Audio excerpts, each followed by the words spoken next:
हवाई मंगल। तो हम शुरुआत करते हैं। स्क्रीन शेयर करता हूं मैं।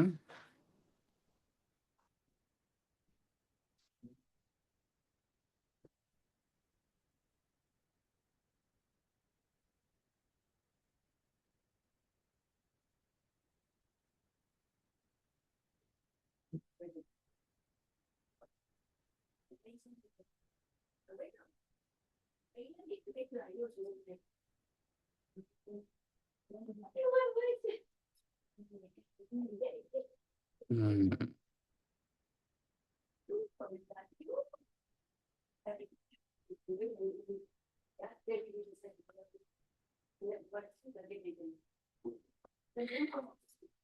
तो मैं पहले संस्कृत से शुरू कर रहा हूँ और फिर प्राकृत का भी कर लेंगे।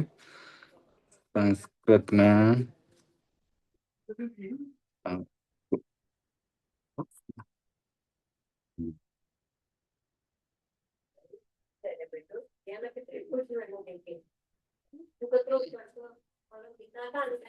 तो संस्कृत में हमें अगर सिंपल वाक्य बनाने हैं तो ये एक तो क्रिया के रूप हैं, वो ध्यान रखना है।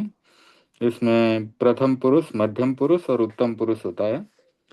जैसे first person, second person, third person English में होता है। नहीं और हाँ, बोलिए। नहीं नहीं, वो कैमरा ऑन नहीं हो रहा था इसलिए चेक कर रही थी। ठीक है। ओके ओके, कोई बात नहीं। कैमरा नहीं भी ऑन हो तो कोई नहीं। आपको स्क्रीन दिखाई दे रही है ना? मैं जो शेयर कर रहा हूँ वो दिख रहा है ना? हाँ, वो तो दिख रहा ठीक है। तो देखिए, क्रिया के रूप ऐसे होते हैं: प्रथम पुरुष, मध्यम पुरुष, उत्तम पुरुष। तो प्रथम पुरुष का मतलब समझना है कि ही शी, यानी उसके लिए। ठीक है, वह उसके लिए। मध्यम पुरुष तुम के लिए। उत्तम पुरुष हम के लिए, मैं के लिए। तो इसमें एक वचन, द्विवचन और बहुवचन होता है। एक व्यक्ति है तो एक वचन की क्रिया लगेगी। दो व्यक्ति हैं तो द्विवचन की क्रिया लगेगी। बहुवचन है तो मतलब दो से ज्यादा हैं तो बहुवचन वाली क्रिया लगेगी। अब जैसे मैंने यहाँ पर लिख दिया है प्रथम पुरुष और अंत में लिख दिया वह, मध्यम पुरुष अंत में लिख दिया तुम, उत्तम पुरुष मैं। तो इस प्रकार से अगर मैं पढ़ता हूं तो उसके साथ लगेगा अहम पठामी। मैं के साथ अहम आता है। ठीक है, मैं के लिए अहम आता है। तो प्रथम पुरुष में देखें तो सह, ताऊ, ते, त्वम, युवाम, यूयम। ये तुम के लिए है। तुम के लिए त्वम, युवाम, यूयम। दो हैं तो युवाम आ जाएगा, तीन है तो यूयम आ जाएगा। अहम, आवाम, वयम।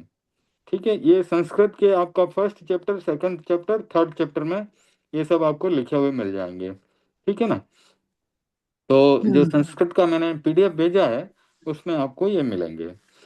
फिर हमारा जो शब्द रूप संज्ञा के लिए, नाउन के लिए, है ना, नाउन या प्रोनाउन के लिए इस प्रकार से चलते हैं। राम शब्द है, वो अ अंत वाला है। राम मतलब उसके एंड में अ है। तो अकारांत शब्द के लिए इस प्रकार से चलते हैं। इसी प्रकार अगर मुनि शब्द है तो वो इकारांत है, उसके अलग हो जाएंगे। साधु है, उकारांत है, उसके और अलग हो जाएंगे। पितृ है, वो ऋकारांत है, तो पितृ के और भी अलग होंगे, मातृ के और भी अलग होंगे। ठीक है। तो इस प्रकार से जैसे जैसे हम प्रोग्रेस करते जाएंगे आपको सबके शब्द रूप मिलते जाएंगे। फिर हम उन सबकी शब्दों की सिद्धि भी करेंगे कि राम से रामह बना तो कैसे बना। उसकी भी प्रोसीजर है पूरी, उसकी विधि है। ठीक है। तो ये प्रथमा विभक्ति कर्ता कारक है, यानी रामः पठति, तो ये सबसे सिंपल सेंटेंस बना है। तो उसमें एक नाउन है और एक क्रिया है। राम पढ़ता है, प्रेजेंट टेंस है। तो ये जो ऊपर पढ़ने के लिए जो पठती रूप बना, ये प्रेजेंट टेंस टेंस के लिए बना है। ठीक है। इसी तरह से फ्यूचर के लिए अलग बनेगा, पास्ट के लिए अलग बनेगा। तो रामः, रामौ, रामः प्रथमा या कर्ता। तो जो कर्ता यानी जो करने वाला है, पठती यानी जो कार्य हो रहा है पढ़ने का, तो वो जो कार्य करने वाला है उसमें प्रथमा विभक्ति लगती है, कर्ता कारक होता है। ठीक है। अब ये जो कर्ता कारक है जैसे ये गांव को जा रहा है राम, तो ग्राम में कर्म विभक्ति लगेगी। तो क्रिया जिसके ऊपर इफेक्ट कर रही है कि वो कहाँ को जा रहा है, गांव को जा रहा है, तो रामः ग्रामम गच्छति। तो वहां पर द्वितीय विभक्ति का एक वचन लग गया, ग्राम में जाता है। रामः पुस्तकम पठति, यानी एक पुस्तक है उसको पढ़ रहा है, तो पढ़ने की क्रिया पुस्तक से वो कर रहा है। ठीक है। तो इस प्रकार से ये कर्ता कर्म करण संप्रदान अपादान संबंध और अधिकरण, ऐसे सात और आठवीं संबोधन विभक्ति, तो इस प्रकार से ये आठ विभक्तियां होती हैं। ठीक है।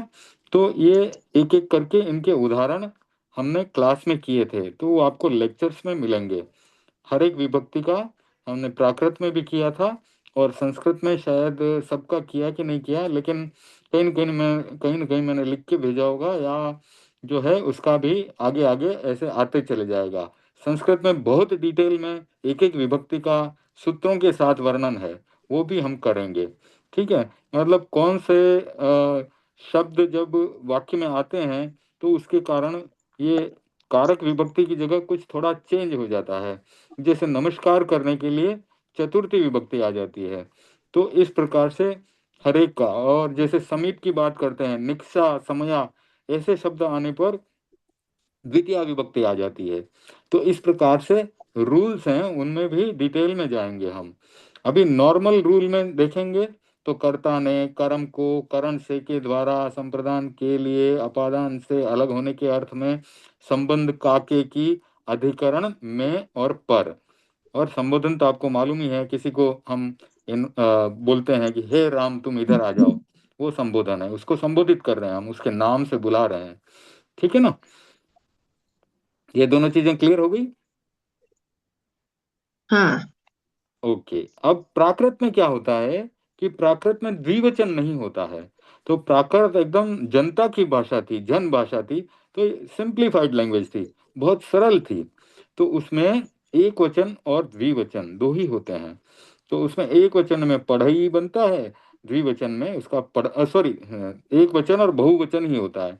तो एक वचन में पढ़ई होता है, बहुवचन में पढ़ंती हो जाता है। मध्यम पुरुष के लिए पठ पढ़सी होता है, और इधर पढ़ित्था हो जाता है। इधर पढ़ामी होता है तो इधर पढ़ामो हो जाता है। तो ये उसमें प्राकृत में क्रिया में इस प्रकार से चेंज हो जाता है। अब प्राकृत के जो शब्द रूप हैं उसमें भी राम के, तो उसमें भी बहुवचन आ जाता है, सीधा एक वचन और बहुवचन है, द्विवचन उसमें भी नहीं है। तो राम का रामो होता है, रामाहा का रामा हो जाता है, क्योंकि प्राकृत में विसर्ग नहीं होता। ये जो अह की ध्वनि होती है बाद में रामः, ये विसर्ग उसमें प्राकृत में नहीं होता है। और प्राकृत में अंत में हलंत शब्द भी नहीं होता है। जैसे संस्कृत में राजन होता है, तो राजन में न हलंत है, पीछे लास्ट वाला जो न है वो प्राकृत में नहीं होता। आपने दूसरी क्लासेस अटेंड की होंगी तो उसमें देखा होगा कि पीछे म होता है, हलंत म, उसका भी अनुस्वार बन जाता है। जैसे अपने रामम शब्द आता है संस्कृत में, उस प्रकार का वहां पर हलंत म पीछे नहीं होता, उसका अनुस्वार बन जाता है।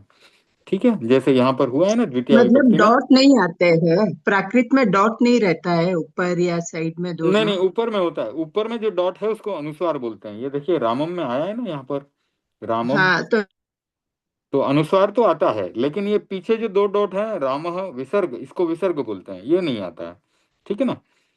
तो विसर्ग किसको कहते हैं, अनुस्वार किसको कहते हैं, ये भी एक डॉक्यूमेंट आपको भेजा हुआ है, उसमें है। ठीक है ना। तो रामः जो ये पीछे दो डॉट है, इसको विसर्ग कहते हैं। अब रामम का प्राकृत में हमने ये रामम इस प्रकार से कर दिया, तो ये अनुस्वार, इसको अनुस्वार कहते हैं। ऊपर में बिंदी लगती है, इसको अनुस्वार कहते हैं। ठीक है ना। तो ये जो ये जो अंक की बिंदी होती है वो वाली। हाँ, उसको अनुस्वार कहते हैं। ओके।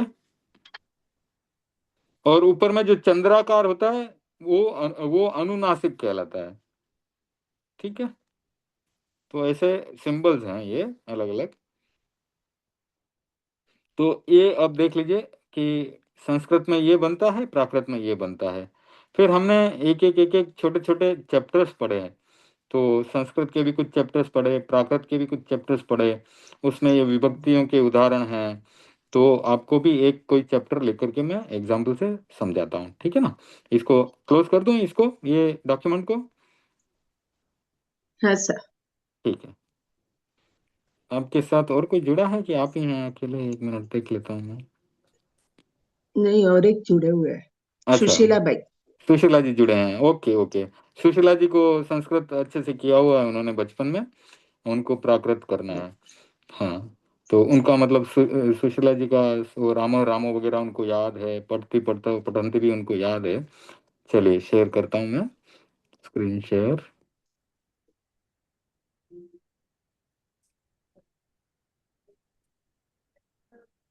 हम्म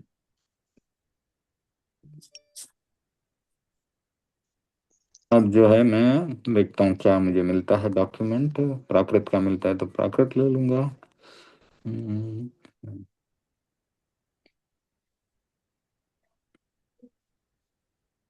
हम्म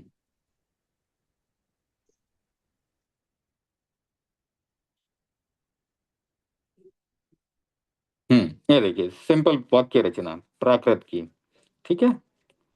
अहम पढ़ामी, संस्कृत में क्या होता है, अहम पठामी होता है। तो यहाँ पर जो एक सूत्र है ठो ढ, ठ का ढ बन जाता है ना, तो इसलिए यहाँ पर पठ धातु का पढ़ हो जाता है। तो अपने राजस्थानी में और नॉर्मल लैंग्वेज में अपने हिंदी में भी वो पढ़ रहा है ऐसा बोलते हैं ना, वो पढ़ रहा है। तो इसमें हम्म। संस्कृत का पठामी जो है, इसमें पढ़ामी बन गया, अहम पढ़ामी। अहम खेलामी, मैं खेलता हूँ। अहम चलामी, मैं चलता हूँ। तो प्राकृत बहुत ही सरल भाषा है। अब इसमें बहुवचन जब बनता है तो अहम के साथ बहुवचन में अहम, अहम का बहुवचन अम्हे बनता है। तो अम्हे पढ़ामो, अम्हे खेलामो, अम्हे चलामो, इस प्रकार से ये प्राकृत में इसके शब्द वाक्य बनते हैं। इन शब्दों के इस प्रकार से वाक्य बनते हैं। अब मध्यम पुरुष है, तो मध्यम पुरुष में क्या होगा, वहां पर त्वम होता है, यहाँ पर उसका तुमम हो जाता है। तो तुमम पढ़सी, तुमम खेलसी, तुमम चलसी, यानी तुम पढ़ते हो, तुम खेलते हो, तुम चलते हो। फिर बहुवचन किया उसका, तो तुम्हें पढ़ित था, तुम्हें खेलित था, तुम्हें चलित था।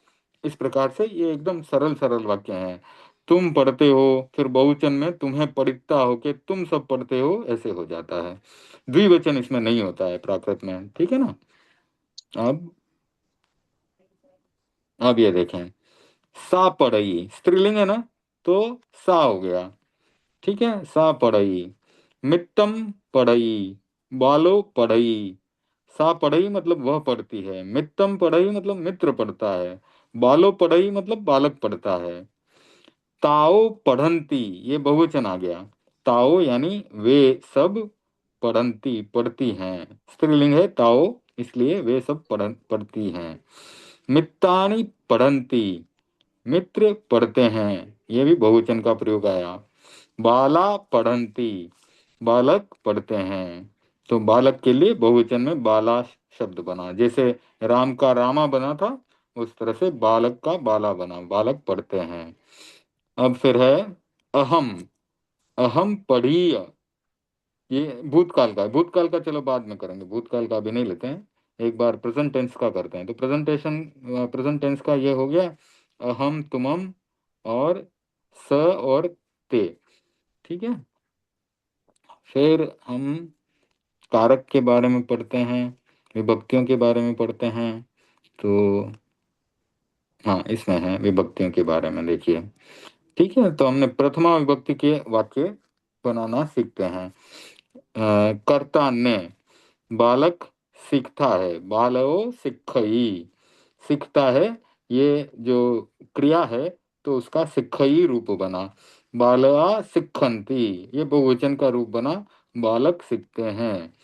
छत्तो, छात्र के लिए ये छत्तो कैसे बन, बना सर? कौन सर सा ये वाला, कैसे बना? क्या ये चीज। बालो सिखई, सिखई बालो, बालो सिखई। देखिए संस्कृत में होता है बालकः, ठीक है, हम्म। बालकः का प्राकृत रूप जो है वो बालओ बनता है। और सीखता है तो उसके लिए सिक्ख ही क्रिया है, तो सिक्ख ही एक वचन के लिए है, बहुवचन के लिए सिक्खंती है, ठीक है ना। जैसे पठती का पढ़ई बन गया, ऐसे सीखने के लिए सिक्खई बन गया, ठीक है। शिक्षा होती है ना, शिक्षा, शिक्षा, शिक्षा से सिख ई बनता है, क्योंकि संस्कृत में तो शिक्षा, शिक्षक उस प्रकार के शब्द होते हैं। प्राकृत जो है सरल है, उसकी शब्द सिद्धि जो करनी है वो हम बाद में करेंगे। अभी हम सिर्फ सरल वाक्य हर एक विभक्ति के जो है ना देख लेते हैं कि किस प्रकार से हर विभक्ति में वाक्य कैसे बने। कर्ता जहां पर है, प्रथमा विभक्ति जहां पर है, उसके वाक्य कैसे बन रहे हैं वो बता रहा हूँ, ठीक है ना। शब्दों की सिद्धि अपन अलग से करते हैं, वो अलग से करेंगे। फिर भी आपको मैंने बताया कि बालकः है, उसमें क्या है, क का लोप होता है, कग चज तद पय वाम प्रायो लुक से क का लोप हो जाता है, तो उसमें बाल अ रह जाता है, और पीछे विसर्ग है तो उसका ओ बन जाता है, तो बाल ओ बन जाता है, ठीक है।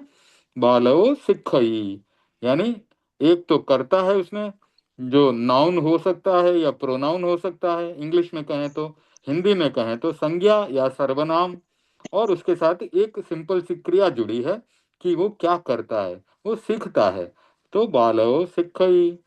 और बहुवचन अगर आ गया तो बाला सिखंती, बालक सीखते हैं। तो आपके प्रश्न को मैंने ठीक से समझ करके सही उत्तर दिया है, या और कुछ आपका डिफरेंट मीनिंग था, नहीं अलग नहीं, अलग? सही सही ठीक दिया। अच्छा ठीक है, चलिए आगे बढ़ते हैं। छत्तो, छत्तो क्या है, छात्र से छत्तो बना है, उसके लिए रूल्स हैं, अलग अलग सूत्र हैं, वो हम जब नॉर्मल क्लास कर रहे होते हैं उसमें सबसे पहले शब्द सिद्धि करते हैं, तब हम उनमें ये कैसे होता है, कौन सा सूत्र लगता है, उसके बारे में चर्चा करते हैं। तो छात्र का छत्तो कैसे बनेगा वो भी उसमें बताया जाएगा। तो छत्तो पणहम पुच्छई, पणहम यानी प्रश्न, तो ये पणहम में द्वितीय विभक्ति लगी, क्योंकि छात्र जो है कुछ कर रहा है, पूछ रहा है, लेकिन क्या पूछ रहा है, किसको पूछ रहा है, उसके लिए जो शब्द आया उसमें द्वितीय विभक्ति लगी, पणहम, प्रश्न पूछ रहा है छत्तो। अब वो अगर पुस्तक पढ़ रहा होता तो छत्तो पोथम पढ़ई ऐसे बन जाता। तो वो किसको जो है पूछ रहा है, क्या चीज को पूछ रहा है या क्या चीज को पढ़ रहा है, उसमें कर्म विभक्ति लगती है। तो कर्ता ने कर्म को, यानी छात्र जो है प्रश्न को पूछता है, इसलिए छत्तो पणहम पुच्छई, प्रश्न से पणह बन जाता है, उसका भी सूत्र है। तो जब हम सूत्रों की बात करेंगे, प्राकृत के शब्द सिद्धि की बात करेंगे, तब आपको बताएंगे।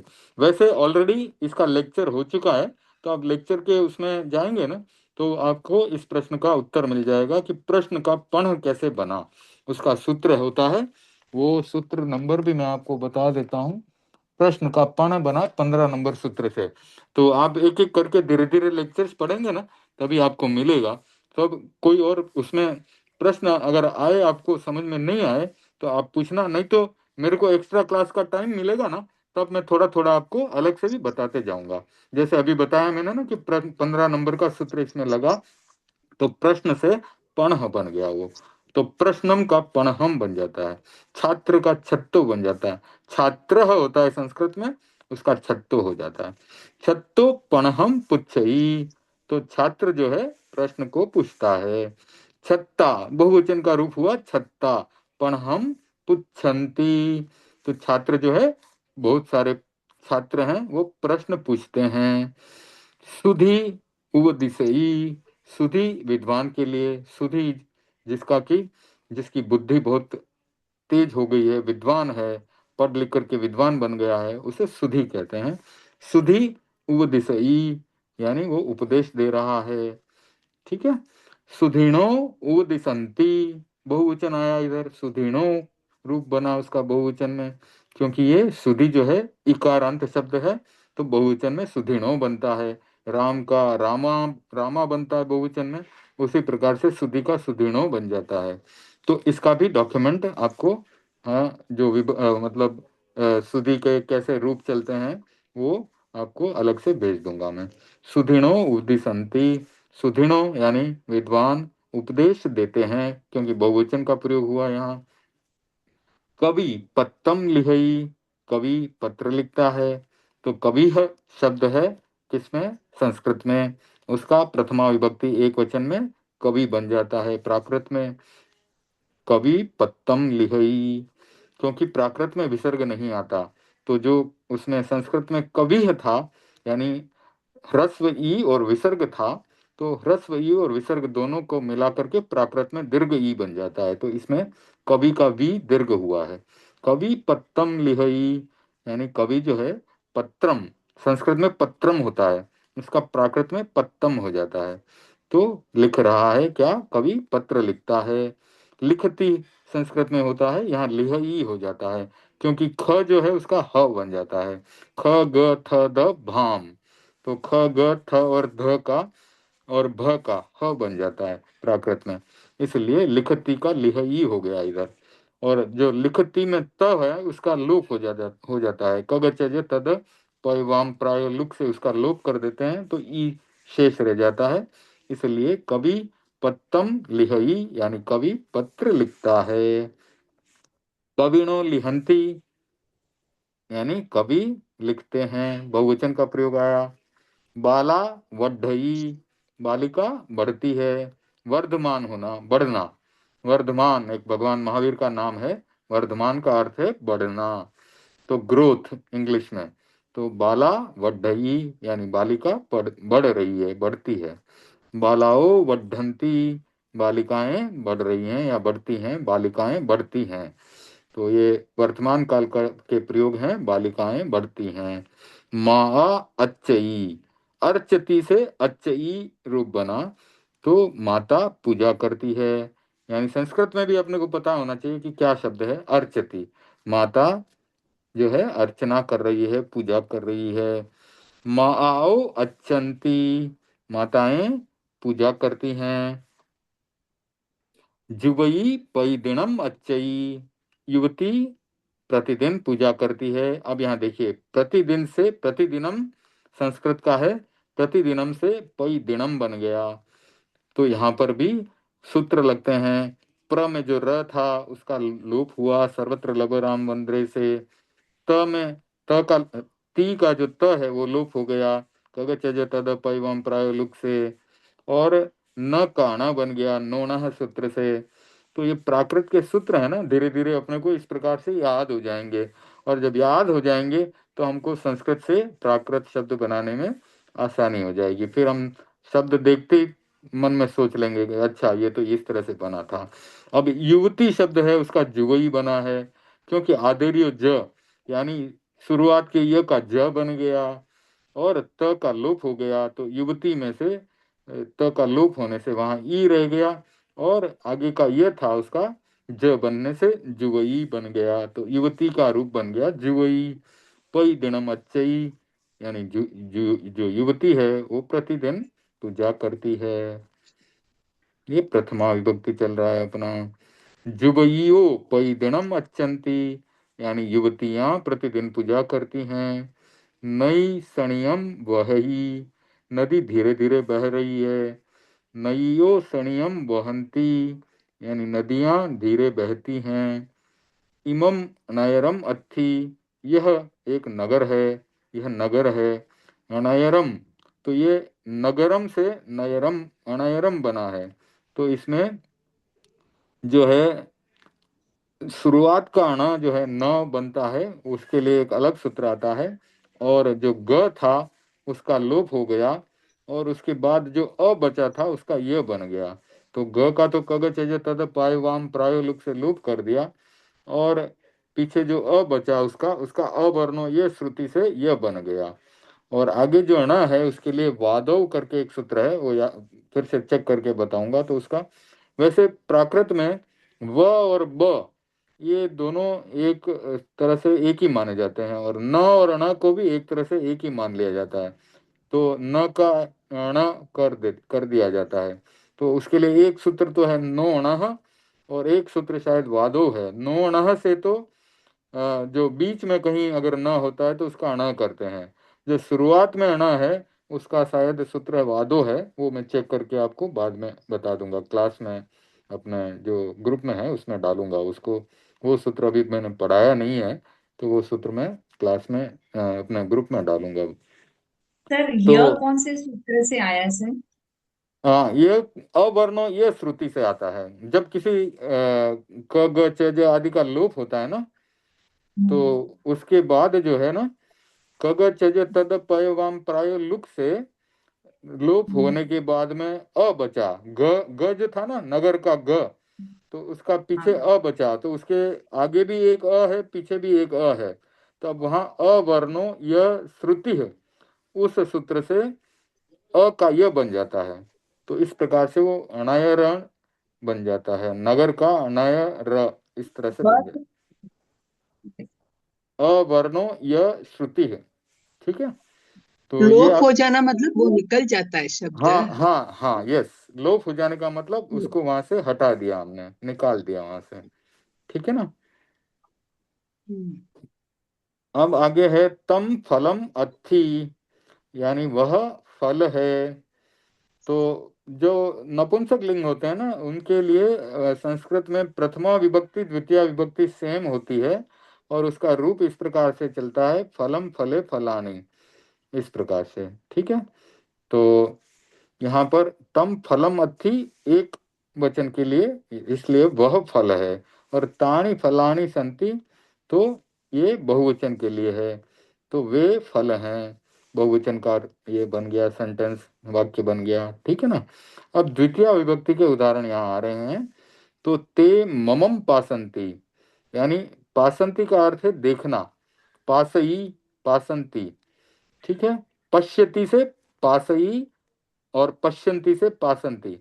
तो पश्य का अर्थ होता है देखना, दृश्य धातु है, उसका जो है वर्तमान काल में पश्य आदेश हो जाता है, तो इसलिए दृश्य का पश्यति, दृश्य यानी धातु से शब्द बनते हैं, दृश्य धातु से दृश्यति नहीं बनता, बल्कि पश्यति बनता है, क्योंकि उसको पश्य आदेश हो जाता है। तो पश्यति का प्राकृत में रूप बनता है, वो पासई बनता है, पश्यंती का पासंती बनता है। तो ते ममम पासंती, यानी वे किसको देखते हैं, मुझको देखते हैं। तो इसलिए ममम में द्वितीय विभक्ति लग गई, तो ते ममम पासंती, ते अम्हे पासंती, यानी वे हम सबको देखते हैं।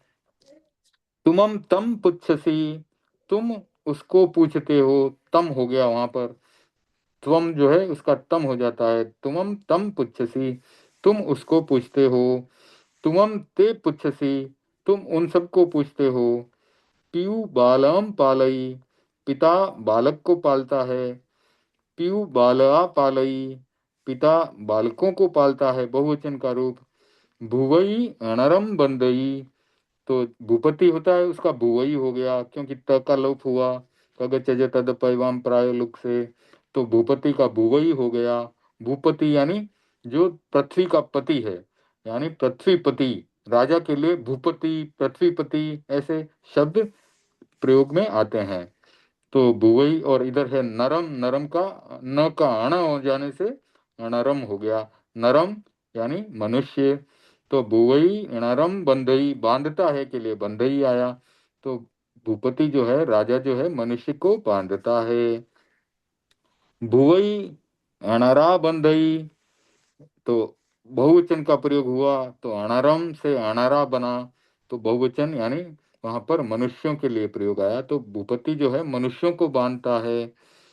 माँ बालम इच्छई, माता जो है बालिका को चाहती है। इच्छई इच्छा करना, चाहना। और बाला, बाला का बालम जो रूप बना वो द्वितीय विभक्ति के कारण, तो बालम हुआ। माँ बालाओ पेशई, माता बालिकाओं को भेजती है। प्रेषित करना, प्रेषित करना यानी भेजना, तो उसका प्राकृत में पेशई रूप बन गया। धुआ माम नमई, तो पुत्री जो है माता को नमन करती है। दुआ माओ नमई, लड़की जो है माताओं को नमन करती है। अहम पुष्पम पासामी, मैं पुष्प को, फूल को देखता हूँ, तो पुष्पम का पुष्पम रूप बन गया। फिर अहम फलानि भुंजामी, मैं फलों को खाता हूँ। भुंजती, तो भुंजई होता है, संस्कृत से प्राकृत करते हैं तो, और अहम के साथ लगा इसलिए भुंजामी हुआ। तो अहम फलानि भुंजामी, मैं फलों को खाता हूँ।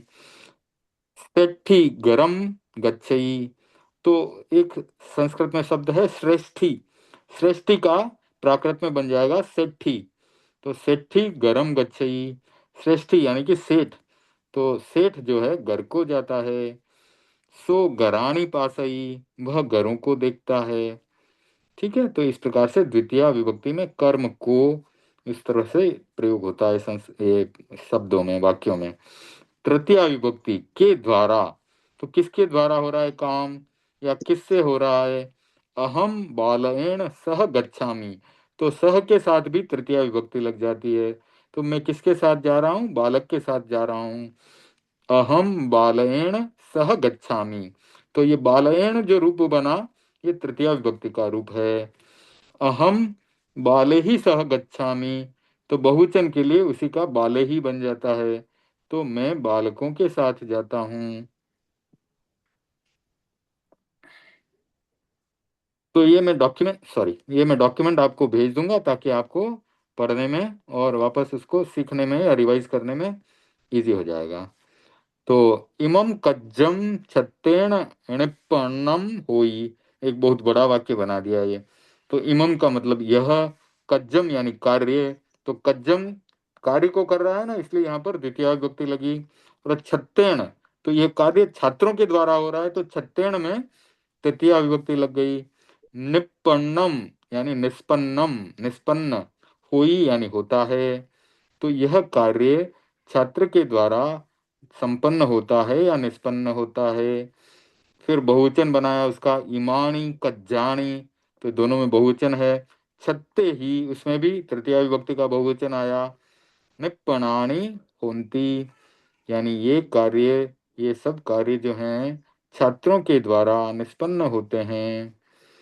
सा बालाए सह गच्छई, यानी वह, इसमें स्त्रीलिंग आया है, वह बालिका के साथ जाती है। सा, कुछ पूछना है? नहीं अच्छा, सा सॉरी। बाला, बाला ही सह गच्छई, तो बाला ही में बहुवचन तृतीय विभक्ति, सा स्त्रीलिंग के लिए वह बालिकाओं के साथ जाती है। मालाए सोहा हुई, माला से शोभा होती है, तो शोभा का सोहा बन गया, तो यहाँ पर भी खग थद भाम लगा तो भ से ह बना। श शोह सह, उससे तालव्य श का ये दंत्य श बना, तो शोभा का सोहा हो गया। मालाए सोहा हुई, माला से शोभा होती है। सोहा माला ही हुई, शोभा मालाओं से होती है। माला ही में जो है बहुवचन का प्रयोग हो गया, तृतीय विभक्ति। पुष्पेण अच्छा हुई, यानी पुष्पों से, फूलों से अर्चना होती है, पूजा होती है। पुष्पे ही अच्छा हुई, तो बहुवचन है यहाँ पर तृतीय विभक्ति का, फूलों से पूजा होती है। वत्थुना परिग्रह हुई, वस्तु से परिग्रह होता है, तो वस्तु का वत्थु बना, परिग्रह का परिग्रह बना। ठीक है, वत्थु ही सुहम अण होई, तो वस्तुओं से सुख नहीं होता है। अब सुखम से सुहम बना, ख के लिए फिर से खग थद भाम, उससे ख का ह हो जाता है, तो सुखम से सुहम बन गया। वस्तु ही सुहम न होई, वस्तुओं से सुख नहीं होता। चतुर्थी विभक्ति के लिए, इदम कमलम मज्ज अत्थि। अब प्राकृत में क्या है, चतुर्थी और षष्ठी विभक्ति दोनों सेम है, यानी ये और भी सरल कर दिया। संस्कृत में तो चतुर्थी विभक्ति अलग होता है, षष्ठी विभक्ति अलग होता है, तो संप्रदान कारक अलग है और संबंध अलग है, लेकिन प्राकृत में दोनों के रूप सेम होते हैं, तो यह अब प्राकृत में बहुत आसान कर दिया, सरल कर दिया। इदम कमलम मज्ज अत्थि, यह कमल मेरे लिए है या मेरा है, तो संबंध देखेंगे तो मेरा, किसका? मेरा, और किसके लिए? तो मेरे लिए। तो चतुर्थी विभक्ति का अर्थ होता है के लिए के अर्थ में, संप्रदान के लिए। दान दिया गया, किसके लिए दिया गया? ठीक है ना। और कमल किसके लिए है? कि मेरे लिए है। ये शास्त्र किसके लिए है? इमानी सत्थानी अमहान संति, यानी ये शास्त्र हमारे लिए हैं। शास्त्र का सत्य बन जाता है, तो शास्त्र का सत्य रूप बन गया, तो सत्थानी ये चतुर्थी इमानी सत्थानी अमहान संति, तो चतुर्थी विभक्ति के लिए सत्थानी शब्द बन गया। तो इमानी सत्थानी अमहान संति, ये शस्त्र हमारे लिए हैं। तम सॉरी सत्थानी जो है चतुर्थी विभक्ति नहीं लगा है, सत्थानी का 1 मिनट चेक कर लेते हैं। सत्थानी ये बहुवचन का तो है, लेकिन मुझे लगता है हाँ ये वो है ना शास्त्र का, तो ये प्रथमा और द्वितीय विभक्ति दोनों में सत्थानी बना है। तो जैसे फलम फले फलानी था ना, उसी प्रकार से शास्त्रम शास्त्रे शास्त्राणी का सत्थानी, यानी ये द्वितीय विभक्ति का रूप यहाँ आया है। तो ये शास्त्र हमारे लिए है। तो अम्हान में चतुर्थी विभक्ति है, अम्हान यानी हमारे लिए हैं, उसमें चतुर्थी विभक्ति है। तो इमानी सत्थानी अम्हान संति, तम पुप्फम तुज अर्थी। सर ये कर्ती वाचक है, वह शास्त्र छात्र हमारे, वह शास्त्र, ये कर्ती वाच्य हुआ ना सर, हाँ करता हुआ ना शास्त्र। हाँ, शास्त्र को इसमें एक वचन समझ सकते हैं। हाँ इमानी, तो इदम इमे इमानी, तो इसको एक वचन अगर करेंगे तो कर्ता रूप हो गया। हाँ ठीक है, कर्ता हो गया तो प्रथमा विभक्ति हो गया, क्योंकि प्रथमा और द्वितीय विभक्ति एक ही रहती है ना। जब नपुंसक लिंग होता है ना, तो फलम फले फलानी प्रथमा और फलम फले फलानी द्वितीय, तो दोनों में एक ही रूप चलता है उसका। तो ये कर्ता ने इसको कर्ता ने भी कहा जा सकता है, कर्ता है यहाँ पर। तो शास्त्र का कर्ता के रूप में प्रयोग हुआ, तो ये शास्त्र हमारे लिए हैं, इस प्रकार से प्रयोग हो गया। तो इमानी यानी ये शास्त्र हमारे लिए हैं। तम पुष्पम तुज अर्थी, वह पुष्प तुम्हारा है, तुम्हारे लिए है या तुम्हारा है, क्योंकि संबोधन सॉरी संबंध और चतुर्थी विभक्ति का एक ही रूप में प्रयोग होता है। तो जैसे नपुंसक लिंग के लिए प्रथमा विभक्ति और द्वितीय विभक्ति में सेम रूप बनते हैं, उसी प्रकार प्राकृत में चतुर्थी विभक्ति और षष्ठी विभक्ति के लिए शब्द का सेम रूप बनता है। तो तम पुष्पम यानी वह पुष्प मेरे लिए है, या यहाँ पर तुझ का प्रयोग आया तो तेरे लिए है, मध्य लिख दूंगा तो मेरे लिए हो जाएगा। तानि फलानि तुम्हान संति, तो यहाँ पर भी तानि यानी वो प्रथमा विभक्ति का बहुवचन रूप आया, फलम फले फलानी प्रथमा विभक्ति का बहुवचन रूप आया, लेकिन द्वितीय विभक्ति में भी वही रूप बनेगा नपुंसक के लिंग के लिए। तो तानि फलानी तुम्हान संति, तो वे फल तुम सबके लिए है। तो तानि के लिए भी प्रथमा विभक्ति, फलानी के लिए भी प्रथमा विभक्ति, तुम्हान के लिए चतुर्थी विभक्ति आ गई, और संति यानी हैं। तम सत्थम छत्तस अर्थी, यानी वह शास्त्र छत्तस यानी छात्रों के लिए, अर्थी यानी है। तानि सत्थानि छत्तान संति, यानी वे शास्त्र छात्रों के लिए हैं। सो बाला फलम दाई, वह बालिका को फल देता है या बालिका के लिए फल देता है। तो बाला जो है उसमें चतुर्थी विभक्ति आई, फलम में द्वितीय विभक्ति आई, वो वहां पर कर्म है। सो में ये कर्ता है, प्रथमा विभक्ति है।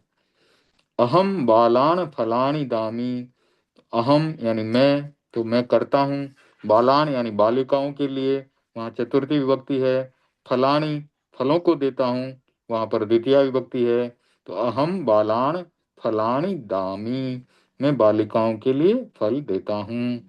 शिशु माला कंदई, शिशु जो है वो माता के लिए रोता है, यानी उसको माता चाहिए अभी। तो शिशु माला कंदई, शिशु माता के लिए रोता है। क्रंदन करना होता है ना, क्रंदन, क्रंदती, तो ये संस्कृत का है, उसका कंदई बन गया, क्योंकि जो र था, क्र में जो र था उसका सर्वत्र लभ राम वंदरे सूत्र से लोप हो गया, तो क्रंदती से कंदई बन गया। शिशु, शिशु में दोनों में तालव्य श है, लेकिन प्राकृत में तालव्य श नहीं होता, उसमें श शो शह से उसका दंत्य स बन जाता है, तो शिशु का शिशु बन गया। शिशु माला कंदई, शिशु मालान कंदई, बच्चा मालाओं के लिए रोता है। ऊपर था माला के लिए रोता है, नीचे बहुवचन का रूप बना दिया तो मालाओं के लिए रोता है। फिर है सो वत्थुणो धनम दाई, वह वस्तु के लिए धन देता है। यानी कोई वस्तु खरीदनी होगी ना, तो वस्तु के बदले में धन दे दिया, तो वस्तु के लिए धन देता है, तो देने के अर्थ में चतुर्थी विभक्ति लगती है। ते बत्थुण धनम दांति, वे वस्तुओं के लिए धन देते हैं। अब पंचमी विभक्ति, ये किसी से अलग होने के अर्थ में आती है। जैसे पेड़ों से पत्र जो है अलग होते हैं, पत्ते अलग होते हैं, वहां पे भी ये प्रयोग में आती है। घोड़े से कोई नीचे गिर गया तो उसके लिए भी, क्योंकि घोड़े से अलग होके गिर रहा है, उसके लिए भी ये पंचमी विभक्ति आती है। तुमम काओ बिहसी, तुम किससे डरते हो। काओ यानी किससे, बिहसी यानी डरते हो, तो तुमम काओ बिहसी, तुम किससे डरते हो। ते केहिंतो विरमंती, वे किनसे दूर होते हैं, विरमण होना यानी दूर होना, केहिंतो किससे, किनसे दूर होते हैं। तो ते में तो करता है तो प्रथमा विभक्ति लगी, के हिंतो यहाँ चतुर्थी विभक्ति लगी, विरमंती यानी दूर होते हैं।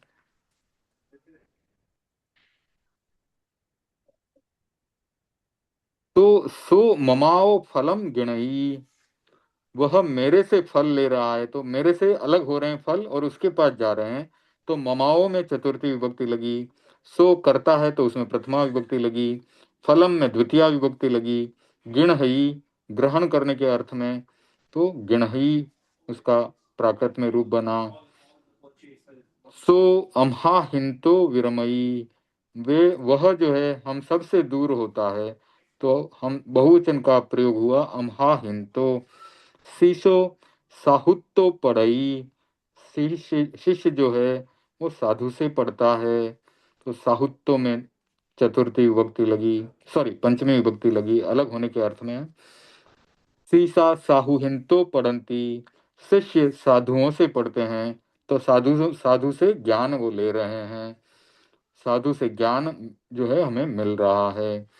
साड़ी तो वारिम पड़ई, साड़ी से पानी नीचे गिर रहा है, साड़ी से पानी अलग होकर के नीचे गिर रहा है, तो साड़ी से पानी गिरता है। साड़ी हिंतो ये बहुवचन का प्रयोग हुआ, जलम पड़ई, जलम में द्वितीय विभक्ति, क्या चीज गिर रही है, जल गिर रहा है, साड़ी हिंतो जलम पड़ई, साड़ी से जल गिर रहा है। नैतो वाणिम, सॉरी नैतो वारिम नेमी, नेमी यानी लेके जाना, वारिम यानी पानी, नैतो यानी नदी से, तो नैतो में चतुर्थी विभक्ति लगी। अहम नई हिंतो वारिम आनेमी, आनेमी यानी लाता हूँ, तो अहम यानी मैं, नई हिंतो यहाँ पर चतुर्थी विभक्ति का प्रयोग बहुवचन के साथ, नदियों से पानी ले जा रहा हूँ, ला रहा हूँ, मैं नदियों से पानी लाता हूँ। फलत तो रसम उत्पन्नई, फल से रस उत्पन्न होता है। फला हिंतो यहाँ चतुर्थी बहुवचन आया, रसम में द्वितीय विभक्ति रस के लिए, मैं, सॉरी मैं नहीं है यहाँ, फला हिंतो फलों से रस पैदा होता है, जायई यानी पैदा होना। खेतत्तो धनम उपन्नई, खेत से धान्य उत्पन्न होता है।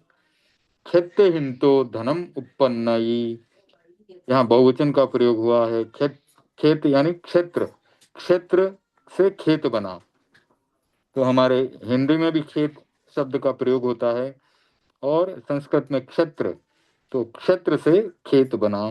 खेते हिंतो धन्नम उपनई, खेतों से धान्य उत्पन्न होता है। षष्ठी विभक्ति का प्रयोग काके की के लिए, संबंध बताने के लिए, यह पुस्तक किसकी है, मेरी है। तम मज्ज पोथम अथी, तो मज्ज में षष्ठी विभक्ति लगी है, तम में ये प्रथमा विभक्ति है, तम यानी वह, मज्ज यानी मेरी, पथम यानी पुस्तक, अथी यानी है। तानी पथ आनी अम्हान संति, यानी वे सब पुस्तकें, अम्हान यानी मेरी यानी हमारी हैं, बहुवचन का प्रयोग है अम्हान। मज्ज एक वचन का, अम्हान बहुवचन का, षष्ठी विभक्ति है। इदम तुज कमलम अथी, तुज यानी तेरी, यहाँ पर भी षष्ठी विभक्ति है। इदम यानी यह, कमलम यानी कमल, अथी यानी है। इमानी खेतानी तुम्हान संति, ये सब खेत तुम्हारे हैं, तो तुम्हान में षष्ठी विभक्ति लगी। बहुवचन है तुम्हान, तुम सबके लिए। सुहीणो नाणम बढ़ई, विद्वान का ज्ञान बढ़ता है। किसका ज्ञान? विद्वान का। तो सुही, सुधी से सुही, और फिर षष्ठी विभक्ति बहुवचन सुहीणो नाणम बढ़ई। सुहीण नाणम बढ़ई, सुहीण ये बहुवचन के लिए प्रयोग हुआ। विद्वानों का ज्ञान बढ़ता है। शिशुणो जनो गच्छई, बच्चे का पिता जाता है। शिशुणो, तो वहां पर भी षष्ठी विभक्ति हो गई। जनो यानी जनक, गच्छई यानी जाता है। इमम शिशुण उपवनम अत्थि, यह बच्चों का उपवन है। तो उपवन शब्द है, इसमें प का व बना। कैसे बना? पो वह सूत्र है, तो उप से उव हो गया। न का नो न सूत्र लगा तो न बन गया, तो उपवनम से उपवनम बन गया। इमम शिशुण उपवनम अत्थि, यह बच्चों का उपवन है। इमम वत्थम बाला अत्थि, वस्त्रम, वस्त्रम का वत्थम हो गया। तो इमम यानी यह वस्त्र, बाला, बाला में षष्ठी विभक्ति है, बालिका का है। वस्त्र के लिए द्वितीया विभक्ति, वस्त्रम का वत्थम हुआ। इमम वत्थम, यह वस्त्र बालिका का है। इमानि वत्थानि बालान संति, यह वस्त्र बालिकाओं के हैं। इमो पुत्तो माआ अत्थि, यह पुत्र माता का है। तो माआ में षष्ठी विभक्ति लगी। इमान मान पुत्ता कत्थ संति, तो यहाँ पर बहुवचन आया। इमान मान, इन माताओं के। पुत्ता पुत्र के लिए पुत्र होता है, और बहुवचन है तो पुत्ता हुआ है। कत्थ यानी कहाँ, संति यानी है। इन माताओं के पुत्र कहाँ हैं?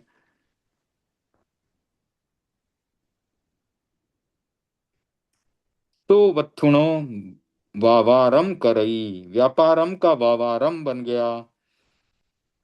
सो वत्थुणो वावारम करई, वस्तुओं का, वह जो है वस्तुओं का व्यापार करता है। तो वत्थुणों में षष्ठी विभक्ति लगी।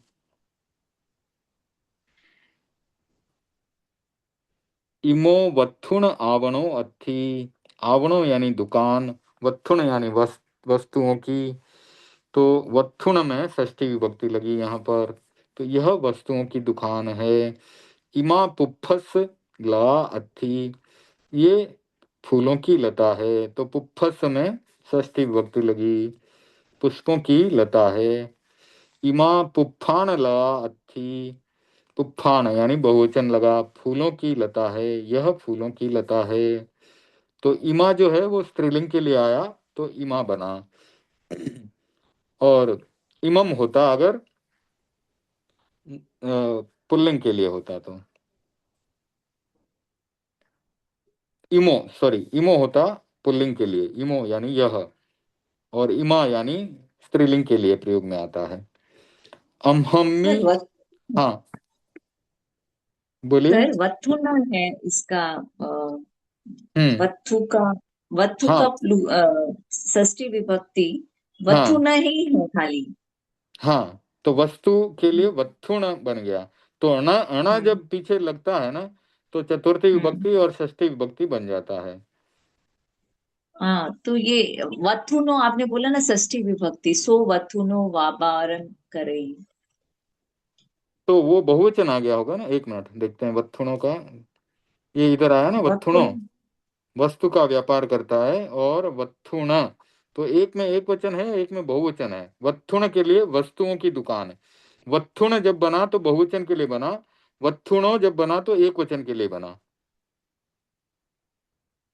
ठीक है ना? जो टेबल भेजी है ना, आप उसमें चेक कर लें। तो उकारांत जो षष्ठी विभक्ति है वो पुल्लिंग, और सॉरी, उकारांत जो है वो षष्ठी विभक्ति में एक वचन और बहुवचन का क्या रूप बनता है, वो चेक कर लें आप। बहुवचन में ही लिखा हुआ है सर वत्थुन। एक मिनट, देख लेता हूँ, कुछ गलती हो गई होगी वहां पर, पुस्तक में मिस्टेक हो गई होगी, पॉसिबल है। हम्म। तो देखिए, साहुणो, साहुणो है एक वचन के लिए, और साहुण है बहुवचन के लिए, तो सही लिखा है, गलत नहीं है। साहुणो और साहुण, एक वचन के लिए साहुणो बना तो वत्थु से वत्थुणो बन गया। ठीक है ना? ठीक है। हाँ, अगर आपको चाहिए तो वो टेबल भेजी हुई ग्रुप में, वापस हाँ भेजूंगा। ठीक। ओके, तो अब ये षष्ठी विभक्ति का कंप्लीट हो गया। लास्ट सप्तमी विभक्ति है, तो वो भी कर लेते हैं। संबोधन तो बहुत आसान है। अमहम्मी जीवनम अत्थि, तो अमहम्मी हम में जीवन है, तो मैं और पर के लिए सप्तमी विभक्ति लगती है। तो अमहम्मी यानी हम में जीवन है, जीवनम अत्थि हम में क्या है, जीवन है, तो जीवनम इसमें द्वितीय विभक्ति है। अमहेसु प्राणा संति, तो हम सब में प्राण हैं। अम्हेसु ये सप्तमी विभक्ति का जो है, अम्हेसु ये एक वचन हम, हाँ हम के लिए आया है, तो हाँ सही है। अम्हेसु हम सब में प्राण है। फिर आया तम्मी, तम्मी शक्ति अर्थी, यानी उसमें शक्ति है। तो यहाँ पर एक वचन बहुवचन, इसको भी क्लियर कर लेते हैं। सुहिम्मी ये एक वचन का रूप है, और सुहीसु बहुवचन का रूप है। तो अमहम्मी वो एक वचन के लिए आएगा, और अम्हेसु जो है वो बहुवचन के लिए आएगा। तो ये अमहम्मी यानी मेरे में जीवन है, ऐसा होना चाहिए। इसने मिस्टेक से दोनों में वही सेम कर दिया है। ठीक है ना? तो अमहम्मी जो है एक वचन का प्रयोग है, और अम्हेसु बहुवचन का प्रयोग है, वो आप करेक्ट कर लें। ठीक है, समझ में आ गया ना? अमहम्मी एक हाँ वचन है, और अम्हेसु हाँ बहुवचन है। तम्मी हाँ एक वचन, तम्मी एक वचन है, उसमें शक्ति है। तम्मी सत्ति अत्थि, यानी उसमें शक्ति है। तेसु बहुवचन है, तेसु क्षमावसई, तो क्षमा का क्षमा बना है। हैं, क्ष ख कविचित क्वचितु छ जौ, तो क्ष का कभी कभी ख बन जाता है, कभी छ बन जाता है, तो क्षमा का क्षमा बना है यहाँ। तो हम खमत खामना जो करते हैं वो क्षमा से बना है। तो देखिए कैसे अपने को धीरे धीरे एक एक चीज जो हम प्रयोग में तो ला रहे हैं, लेकिन वो कैसे बनी है उसका हमें ऐसे इस प्रकार से पता चलता है। खमत खामना शब्द किससे बना, क्षमा से बना। तेसु क्षमा वसई, उनमें क्षमा रहती है।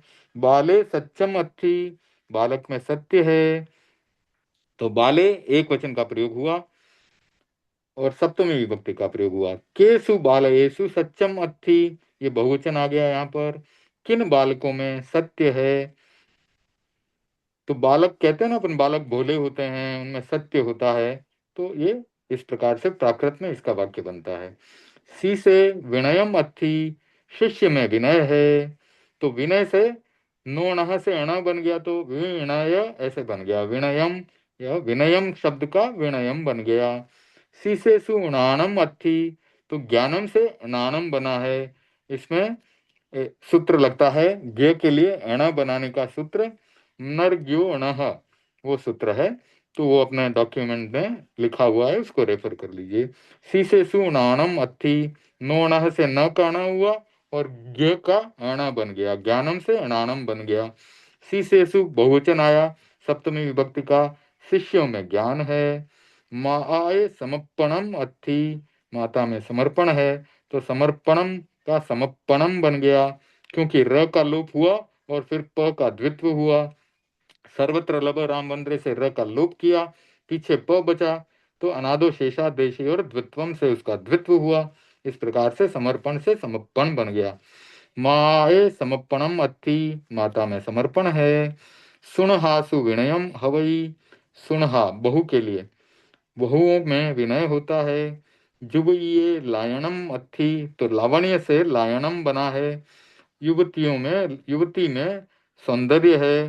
कासु जुबईसु लायनम अत्थि, किन युवतियों में सौंदर्य है, तो जुबईसु में सप्तमी विभक्ति बहुवचन है। जुबइये में सप्तमी विभक्ति एक वचन है। अहम नयरे वसामी, मैं नगर में रहता हूँ। नयरे वो सप्तमी विभक्ति एक वचन का प्रयोग है। अम्हे तेसु नयरेसु वसामो, हम उन नगरों में रहते हैं, तो यहाँ बहुवचन का प्रयोग आया। फले रसम अत्थि, फल में रस है।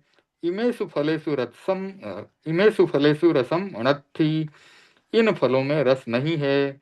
अत्थि और अनत्थि, अत्थि है के लिए, अनत्थि नहीं है के लिए।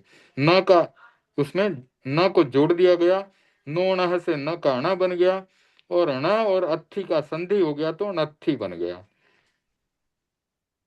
बस सप्तमी विभक्ति तक हो गया।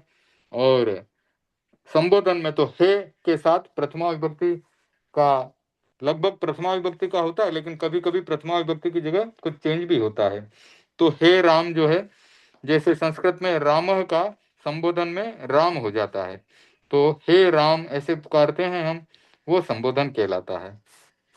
ठीक है, तो आज की क्लास यहीं संपन्न करते हैं, और ये डॉक्यूमेंट जो है मैं आपको भेज दूंगा ताकि आप इसको रेफर कर सकेंगे। तो शायद ग्रुप में डाला हुआ है मैंने, या नहीं डाला हुआ है, तो ग्रुप में ही डाल दूंगा मैं इसको। ये विभक्ति ऐसे याद करना कि प्रथम विभक्ति है, द्वितीय विभक्ति है, ऐसे सेंटेंस में। हाँ, वो आपको ध्यान में रहना चाहिए ना। जैसे कि अभी किसी के घर में कुछ है, तो घर में है तो वहां पर सप्तमी विभक्ति का शब्द बनेगा, यानी गरे, है ना। तो इस प्रकार से, अच्छा, तो ये बेसिक है, याद रखना ये। हाँ, तो जैसे रामे, रामेशु, तो हम्म ये जो रूप बन रहे हैं ना राम के, सातों हम्म विभक्तियों के रूप हम याद रखेंगे। फिर शब्द बनाते, वाक्य बनाते समय घर के अंदर कोई है ना, जैसे वृक्ष के ऊपर हम्म, कुछ है, वृक्ष के ऊपर चिड़िया बैठी है, तो वहां पर हाँ, वृक्ष के लिए हमको सप्तमी विभक्ति लगानी पड़ेगी। ठीक है ना। तो वैसे पता चल जाता है कैसे लगाना, करते करते पता चल जाएगा। करते करते पता चलेगा। और जब हमारा जो वाक्य है कि वृक्ष के हाँ ऊपर चिड़िया रहती है, तो वृक्ष के ऊपर, या वृक्ष के ऊपर जब ऐसा लिखा हुआ आएगा, उसको हम संस्कृत में बदलेंगे या प्राकृत में बदलेंगे, तो हमको डायरेक्ट मालूम पड़ेगा ना कि हाँ सप्तमी सप्तमी विभक्ति लगानी पड़ेगी, क्योंकि वृक्ष के ऊपर है। घर में मटका पड़ा हुआ है, अब घर में पड़ा हुआ है, तो घर में है, तो इसलिए घर में के लिए सप्तमी विभक्ति लगानी ही पड़ेगी, है ना। अच्छा, वही थोड़ा कंफ्यूज होता है। हाँ, नहीं, जब सेंटेंस हमने इंग्लिश में भी लिखा अगर सेंटेंस, तो क्या होगा हाँ कि समथिंग इज इनसाइड हाउस, तो इनसाइड हाउस है हाँ, ना, तो वहां पर सप्तमी विभक्ति लग जाएगी। ठीक है ना। अच्छा, हाँ, अब किसी को दान दिया, आपने पैसा दिया, तो दान के लिए जब हम्म। किसी चीज का प्रयोग होगा तो वहां चतुर्थी विभक्ति लगेगी। तो ये नियम है। तो एक ही सेंटेंस में दो तीन विभक्तियां भी लग सकती है ना? हाँ, लगती है ना। जैसे हमने अभी अभी तो अच्छा, सेंटेंस बनाए थे, तो वही वो मैं कब वही हाँ, कंफ्यूज हो रहा था। नहीं नहीं, उसमें कंफ्यूज होने वाला नहीं है कुछ भी, करता है। जैसे अहम, हाँ मैं पुस्तक पढ़ रहा हूं, हाँ तो अहम तो प्रथमा हाँ विभक्ति हो गया, पुस्तकम हाँ यानी वहां पर द्वितीय विभक्ति हो गया, पढ़ती, ठीक है, पठती आता है ना। और अगर उसी को हाँ प्राकृत में बनाएंगे तो अहम पोथम पढ़ई, ऐसे बन जाएगा। अहम पुस्तकम पठती, अहम पुस्तकम पठती का हम्म, प्राकृत बना, तो अहम पोथम पढ़ई बन गया। तो अब पुस्तक के लिए तो हमेशा द्वितीय विभक्ति लगानी पड़ेगी। तो अब मैं क्या पढ़ रहा हूँ, पुस्तक को पढ़ रहा हूँ, तो कर्ता ने, और कर्म को, कर्ता मैं हूं तो मेरे लिए प्रथमा विभक्ति, और पुस्तक के लिए द्वितीय विभक्ति। तो इस प्रकार से अपन धीरे धीरे प्रयोग करेंगे ना, तो धीरे धीरे क्लैरिटी आती जाएगी। ठीक है। अच्छा, ओके, तो आज बस मंगल पाठ कर लेते हैं। ओम ह्रीं नमो अरहंताणं, ओम ह्रीं नमो सिद्धाणं, ओम ह्रीं नमो आयर्याणं, ओम ह्रीं नमो उज्जायणं, ओम ह्रीं नमो लोहि सव्वसाहुणं, एषो पंच नमुक्कारो सव्व पावपणासनो मंगलाणं च सव्वेसिं परमं हवै मंगलम्। चत्तारि मंगलम् अरहंता मंगलम् सिद्धा मंगलम् साहु मंगलम् केवली प्रणतो धम्मो मंगलम्। चत्तारि लघुत्तमा अरहंता लघुत्तमा सिद्धा लघुत्तमा साहु लघुत्तमा केवली प्रणतो धम्मो लघुत्तमः। चत्तारि शरणं प्रवज्जामि अरन्ते शरणं प्रवज्जामि सिद्धै शरणं प्रवज्जामि साहु शरणं प्रवज्जामि केवली प्रणतं धम्मं शरणं प्रवज्जामि विघ्न हरण मंगल करण स्वाम भिक्षुनो नाम गुण ओळख सुमरण कन्या सरे चिंत्या काम सरे चिंत्या काम सरे चिंत्या काम। ओम अरहम, thank you for joining today. हम सब परम पूज्य गुरुदेव के प्रति आभारी हैं। कृतज्ञोस्मि कृतज्ञोस्मि कृतज्ञोस्मि। थैंक बहुत यू। बहुत जय जिनेन्द्र। जय जय।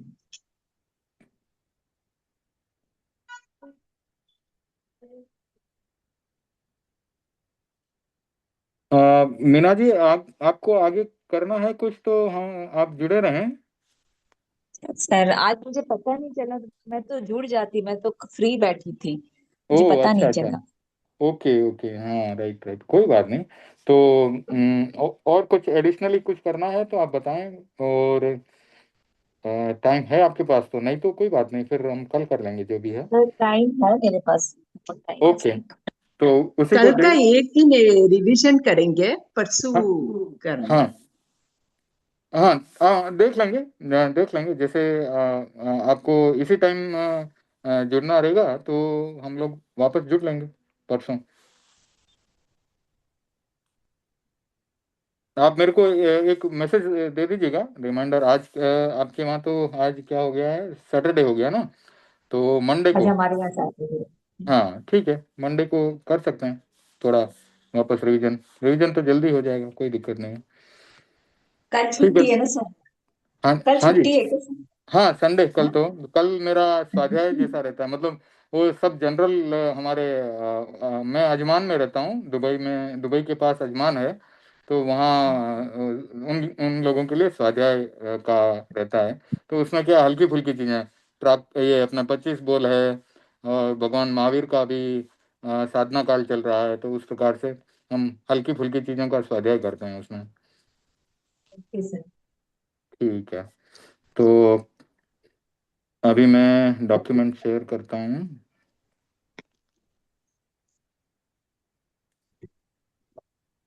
तो आज देव गति का ले रहे हैं अपन, ठीक है ना, बंदाधिकार। हाँ ठीक है। तो शेयर तो मैं चालू आज ही है। हाँ स्क्रीन शेयर चालू है, मैं आपका डॉक्यूमेंट ओपन करता हूँ। हम्म, देव गति का बंद स्वामित्व।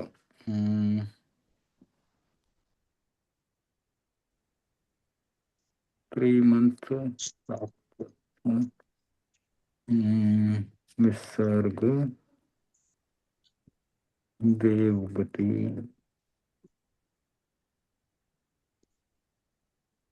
हम्म, वादो। हम्म, हाँ अब आया संस्कृत, और इसके ऊपर बंद स्वामित्व। ये आ गया। ओके, तो बंद स्वामित्व में अभी ये नियम तो सारे आपको ध्यान में आ गए ना। वैक्री अष्टक क्या है, आरक द्विक क्या है, सूक्ष्म त्रिक क्या है, जाति चतुष्क क्या है, वो सारा क्लियर है ना। अब मैंने कल पढ़, हाँ जी। सॉरी सर, कल पढ़ी नहीं मैं। अच्छा, तो वो तो जरूर आपको करना है। तो अब हम 90 देवलोक से लेके 12वें देवलोक तक और आगे 9 ग्रैवयक के बारे में, उनका बंध स्वामित्व, यानी उनके पहले गुणस्थान में कितने कर्म बंध होते हैं, कितने कितनी प्रकृतियों का कर्म बंध होता है, दूसरे गुणस्थान में, तीसरे गुणस्थान में और चौथे गुणस्थान में किन किन कर्म प्रकृतियों का बंध होता है, वो कर रहे थे। ठीक है, तो आनत से अच्युत तक के देवता और 9 ग्रैवयक तक के देवता, उनका बंध स्वामित्व।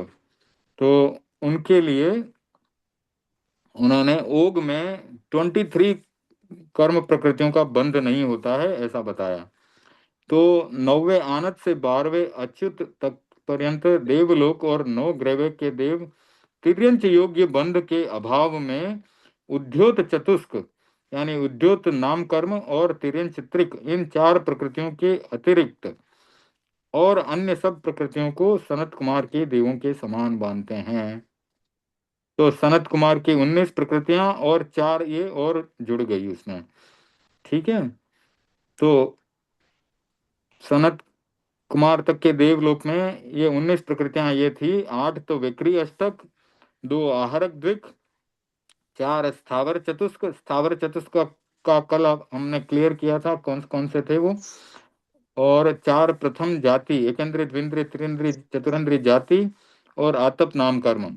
ये था सनत कुमार, यानी 8वें देवलोक तक के। सनत कुमार तीसरे से लेके 8वें सहस्त्रार तक के। और अब इसमें 4 और जो है तिर्यंच वाली नहीं वो बांधते, क्योंकि ये ऊंचे देवलोक के देव हैं और इनको उस प्रकार के क्लिष्ट संक्लिष्ट परिणाम नहीं आते, तो तिर्यंच वाले भी ये नहीं बांधते हैं। तो तिर्यंच त्रिक में क्या आएगा, तिर्यंच गति, तिर्यंच आयु और तिर्यंच अनुपूर्वी ना। त्रियंच गति, आयु हम्म और नाम। हम्म तिर्यंच तिर्यंच अनुपूर्वी। अनुपूर्वी।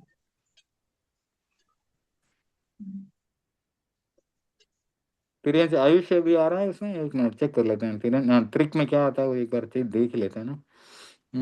सूक्ष्म त्रिक में सूक्ष्म साधारण अपर्याप्त था, और वक्रीय अष्टक, देव गति, नरक गति। हाँ, त्रिक में अनुपूर्वी आता है, नरक गति, अनुपूर्वी और आयु। ठीक है, तो तिर्यंच त्रिक में आएगा तिर्यंच गति, तिर्यंच अनुपूर्वी और तिर्यंच आयुष्य।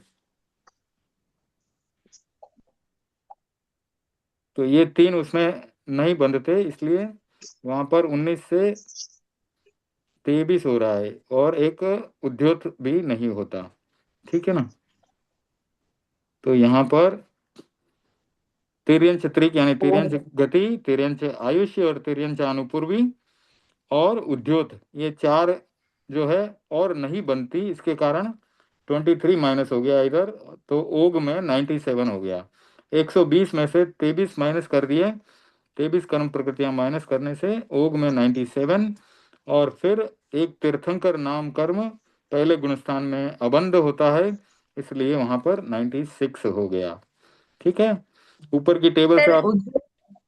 उद्योग त्रियंच से रिलेटेड है इसीलिए गया क्या सर? करेक्ट करेक्ट, जो जुगनू होता है ना वो उद्योत करता है ना, जुगनू की चमक होती है ना। हाँ सर। ठीक है, तो इसके कारण उद्योत को भी साथ में ले लिया वहां पर। अब पहले गुणस्थान में तीर्थंकर नाम कर्म अबंध है, तो वो एक कम हुआ, 96 वहां पर हुआ। फिर वहां पर बंध विच्छेद हो गया, नपुंसक, मिथ्यात्व, हुंडक और सेवार्थ का जब सेकंड गुणस्थान में जा रहा है तब। तो ये चार और कम करने से 92 पर आ गए हम। 92 में से अब यहाँ पर 21 और कर्म प्रकृतियां माइनस हो जाएगी, क्योंकि ऊपर वाले में 25 हो रही थी। वो किस लिए कि तिर्यंच त्रिक और उद्योत, वो चार वहां पर पहले से माइनस कर दी हमने, इसलिए यहाँ पर 21 ही का माइनस हुआ है। ठीक है ना। तो 21 कम करेंगे, और फिर तीसरे गुणस्थान में मनुष्य आयु का भी बंध नहीं होता है, मिश्र अवस्था में आयु बंध नहीं होता है, इसलिए 21 वो माइनस हुई, और मनुष्य आयु आयु का बंध नहीं होने से यहाँ पर 70 पे आ गए। और फिर चौथे गुणस्थान में वापस तीर्थंकर नाम और मनुष्य आयु जुड़ने से 72 हो गया। ठीक है, तो नरक गति और देव गति, अब सिर्फ अनुत्तर विमान के देव बचे हैं। तो अनुत्तर विमान के देवों में क्या डिफरेंस है, वहां पर ओनली सम्यक्त्व होता है, सारे के सारे जीव वहां पर सम्यक्त्वी हैं। बैलगाड़ी की सर। हाँ जी। आई एम ट्रैवलिंग इन बैलगाड़ी and you are travelling in थोड़ा सा कार, तो द स्पीड इज डिफरेंस। मैं अच्छा, धीरे धीरे समझती हूँ। हाँ, ओके ओके, कोई बात नहीं। हाँ, आराम से, कहीं पे भी आपको स्पीड में तकलीफ लगे तो रुक जाएं, कोई नहीं, मुझे बता दीजिए कहाँ पे रुकना है, मैं रुक जाऊंगा। तो एक एक स्टेप को समझें आप। जितनी अब देव गति की चार टेबल बनने जा रही हैं, तो एक एक टेबल को फिर से समझना है, कोई कोई दिक्कत वाली बात नहीं है। ये अबंध हो गई मनुष्य आयु। तीसरे गुणस्थान में अबंध में है मनुष्य आयु, क्यों सर? हाँ, मतलब तीसरे गुणस्थान में मिश्र अवस्था में आयु बंध नहीं होता है ना। अच्छा। आयुष्य का बंध नहीं होता तीसरे गुणस्थान में। अपन सामान्य वाला देखेंगे ना डॉक्यूमेंट, सामान्य वाला डॉक्यूमेंट दिखाता हूँ आपको। सब में ही अबंध है ये तो, हाँ, ये मनुष्य आयु तो। तीसरे गुणस्थान में कोई आयु बंध नहीं होगी, मिश्र अवस्था में आयु बंध होती नहीं है। एक मिनट तो आपको और भी तो आयु थी ना, और भी आयु वाले पहले ही लेस हो गए थे क्या? हाँ, वो पहले ही कम हो गए इसके लिए। ठीक है। और 70 में से तीर्थंकर और मनुष्य आयु बंद शुरू हुए। अच्छा। हम्म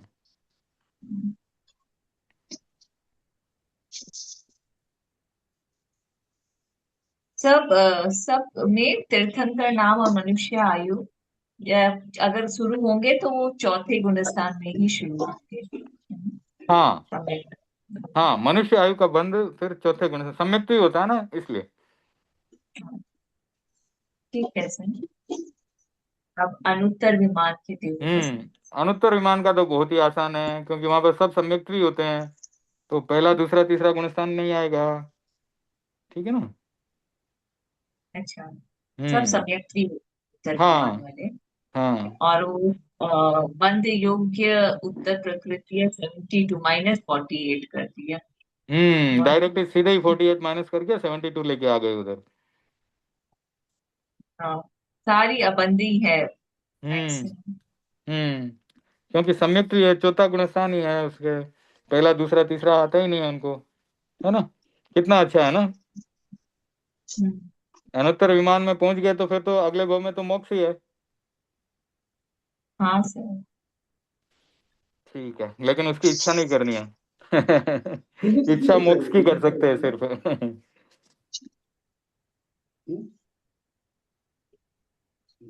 ओके, तो अभी यहाँ पर नीचे कंपैरिजन की टेबल बनाई है, देखिए, नरक गति और देव गति की।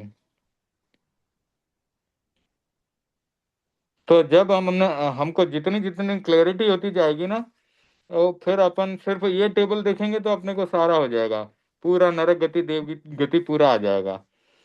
तो इस प्रकार से अपने को बार बार रिवाइज करके ना इतना अच्छा याद करना है कि बस ये सिर्फ एक टेबल देखें और सारी टेबल अपन बना लेंगे, है ना।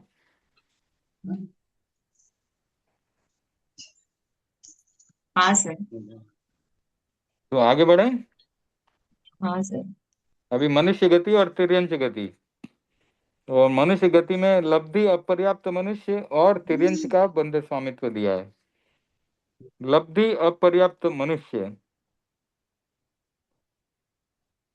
यानी जो अपर्याप्त है, ये लब्धि अपर्याप्त जीव मिथ्यात्वी होने के कारण एकमात्र प्रथम गुणस्थान में ही होते हैं।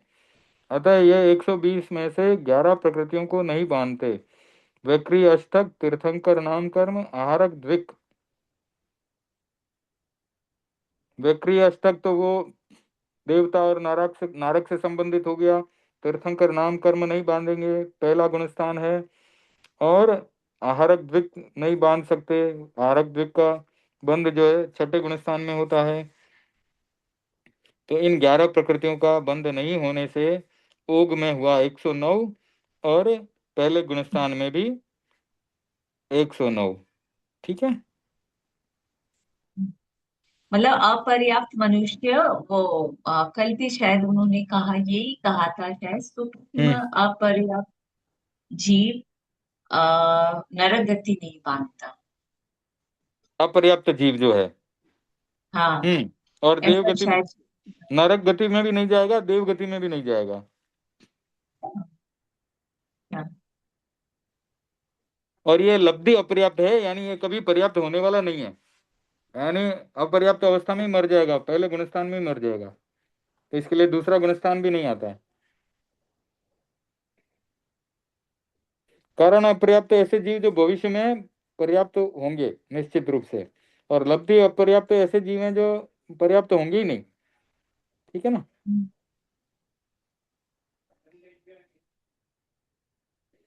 तो ये वैक्रिय अष्टक आहारक द्वीप और तीर्थंकर नाम, ये आपको हर एक टेबल में आते जाएंगे, आपको एकदम से याद हो जाएगा, रटने की भी जरूरत नहीं है।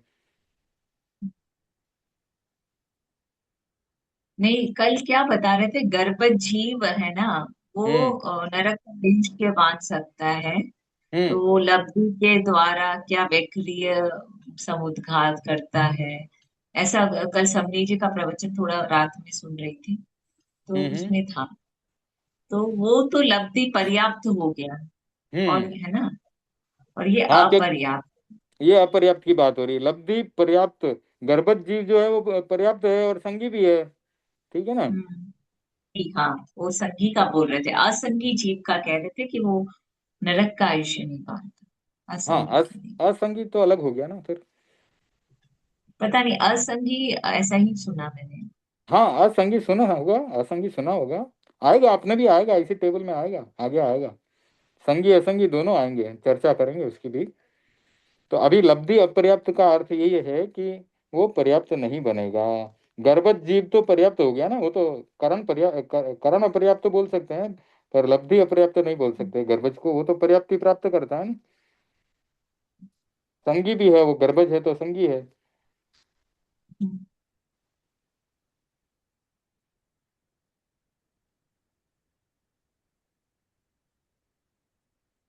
तो आपके वो जो 41 ठीक है प्रश्न है उसमें एक ये भी है, लब्धि अपर्याप्त और करण अपर्याप्त, इसका अंतर बताएं करके। तो यहाँ पे सर, आपको लिख लो। डिपेंड हम्म सर, आंसर्स भी लिखने हैं, कब लिखूंगी सर, क्या होगा मेरा सर। मैं हो एक्चुअली, मेरे को जाए। लग रहा है वो क्लास जो ज्वाइन करती हूँ ना, मन में तो होता है ये सुन लेती हूँ, चलो ये क्या बोल रहे हैं, पर कोई हम्म वर्क भी नहीं आ रहा है उससे। और अगर सोचते हैं ये इतने जन पढ़ रहे हैं, कुछ तो समझ में आ ही रहा होगा हम लोगों को, तो खुद भी सुनने का कोशिश करते हैं। हम्म। हाँ वो भी उनको, लोग रहता है। हाँ ठीक है, उनको उनका करने दीजिए, आप अपना फोकस अपने हिसाब से रखिए कि अब मेरे को क्या करना है।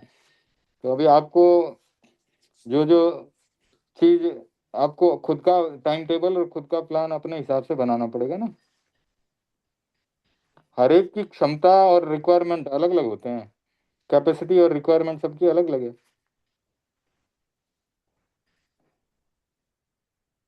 इसमें कौन सा है लब्धि पर्याप्त नहीं है भाई। प्रश्न है कहीं तो, लब्धि अपर्याप्त करण अपर्याप्त का है प्रश्न।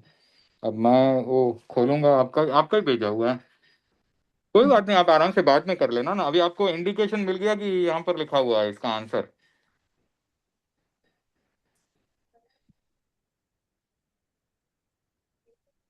ठीक है सर। ओके। अभी पर्याप्त तिर्यंच गति का बंध स्वामित्व। तिर्यंच गति, गुणस्थान 1 से 5 तक जाते हैं ये, क्योंकि ये श्रावक भी बनते हैं, नंदन मणियारा और चंड हाँ। चंड कौशिक, ये दोनों उदाहरण हैं इसके। ये श्रावक भी बन जाते हैं तिर्यंच गति वाले। तो सम्यक्त्वी होते हुए भी स्वभाव से ही तिर्यंच के तीर्थंकर नाम कर्म का बंध नहीं होता, और चारित्र न होने के कारण आहारक द्विक को भी तिर्यंच नहीं बांधते। ठीक है, तो आहारक द्विक और तीर्थंकर नाम कर्म, ये तो माइनस कर दो। तो ओग में हो गई 117, 120 में से 3 माइनस कर दी, 117 हो गई ओग में। अब प्रथम गुणस्थान में बंधाधिकारवत, जो बंधाधिकार की टेबल है उसको खोल लीजिए।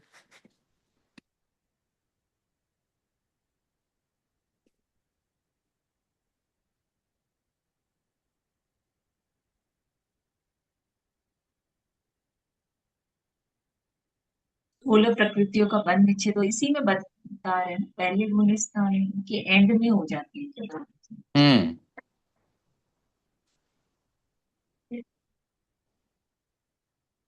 हम्म पहले गुणस्थान में 16 का माइनस कर दिया तो 101 रह गया, और फिर 25 माइनस हो जाएंगी।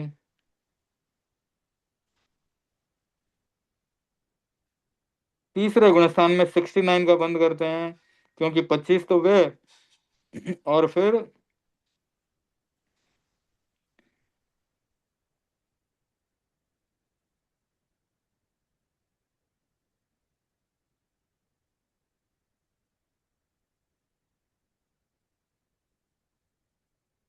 25 + 6 हो गया। हम्म सब में तो बाकी 25 हो रहे थे हम्म सेकेंड गुणस्थान की देव गति में, हम्म और पंच गति में 31 हो जाएंगे बंध विच्छेद, क्योंकि वो मनुष्य आयु नहीं मानता, मनुष्य द्विक भी नहीं मानता। और तो फिर बनेगा क्या? मनुष्य नरक में भी नहीं जाएगा, मनुष्य में भी नहीं जाएगा, तो देव ही बनेगा क्या, बताइए। दूसरा गुणस्थान आया है ना, तो इसमें रात्रि में जो है ये। सम्यक्त्व का स्वाद है ना, इसमें सम्यक्त्व का स्वाद रहता है, ऐसा बताया ना। तो हाँ, अगर इसका असर, ये बंध विच्छेद किस हिसाब से बताया हुआ कि इस गुण स्थान में बंध विच्छेद हो जाता है, फिर वापस आ सकता है क्या? नहीं होगा ना, वापस कभी नहीं आएगा ना सर। बंद विच्छेद होने के बाद आ भी सकता है ना, जैसे ऊपर में बंद विच्छेद किया और चौथे गुणस्थान में वापस आ गया ना, तीर्थंकर नाम कर्म और मनुष्य, ये मनुष्य का, मनुष्य आयु आयु का। एक मिनट, ऊपर का उदाहरण देख लेते हैं। ये मनुष्य आयु का जो है तीसरे गुण स्थान में माइनस किया, अबंध हुआ। अच्छा, बंध विच्छेद, विच्छेद होने के बाद नहीं आएगा। Correct correct. हाँ, भाषा का फर्क हो गया। एक है अबंध, अबंध है तो वापस आ जाएगा, पर विच्छेद हो गया तो फिर वापस नहीं आएगा, आगे के हायर हायर स्टेज के गुणस्थान में वापस नहीं आएगा वो। ठीक बात है। अब आगे कभी नहीं आएगा ये। मतलब ऊपर के गुणस्थान में वापस नहीं आएगा। ऊपर का गुणस्थान है ना। अब चौथे गुणस्थान हाँ में जाता है तो वहां पर तो देव आयुष ही बनेगा ना। चौथा गुणस्थान सम्यक का गुणस्थान हो गया। हाँ ठीक है ना।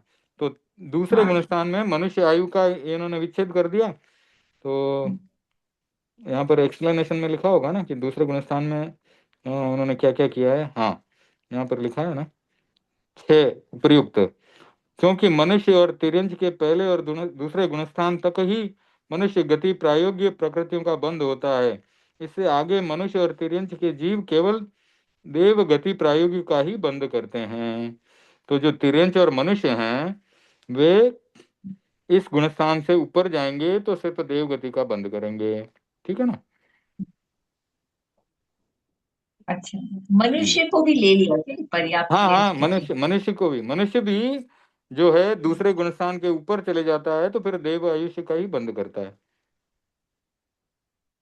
तिर्यंच त्रियंच मनुष्य। गति में मनुष्य भी आ गए क्या? अच्छा। नहीं नहीं नहीं नहीं, वो बोल रहे हैं यहाँ पर, अभी हाँ इन्होंने बता तो सिर्फ तिरंज गति का बता रहे हैं, लेकिन वो कहते हैं कि मनुष्य के लिए भी सेम लॉजिक यूज कर सकते हैं आप। तो मनुष्य की जब टेबल बनाएंगे उसमें भी यही हम्म। लॉजिक यूज करेंगे हम, कि मनुष्य नहीं, का वो भी। मनुष्य आयु, मनुष्य नेक्स्ट भाव में नहीं बनेंगे अगर वो सेकंड थर्ड गुण स्थान में आ गए। करेक्ट। थर्ड में तो आयु बंद होता ही नहीं है, चौथे में बंधेगा, चौथे में बंधेगा तो देव आयु बांधेगा। ठीक है ना। अच्छा अच्छा। हम्म। ऊपर चले गए तो अगर हाँ। दूसरे गुण स्थान में मृत्यु हो गई तो जैसे हम लोग की, अभी हम दूसरे गुण स्थान में अगर हुए और नहीं हमारी नहीं, हम मृत्यु। हम क्यों हम क्यों दूसरे गुणस्थान में होंगे। हम तो कभी सोचेंगे ही नहीं कि हमको मिथ्यात्व में जाना है। दूसरा गुणस्थान बहुत ही छोटे समय का होता है, छह अच्छा अवली अच्छा, का।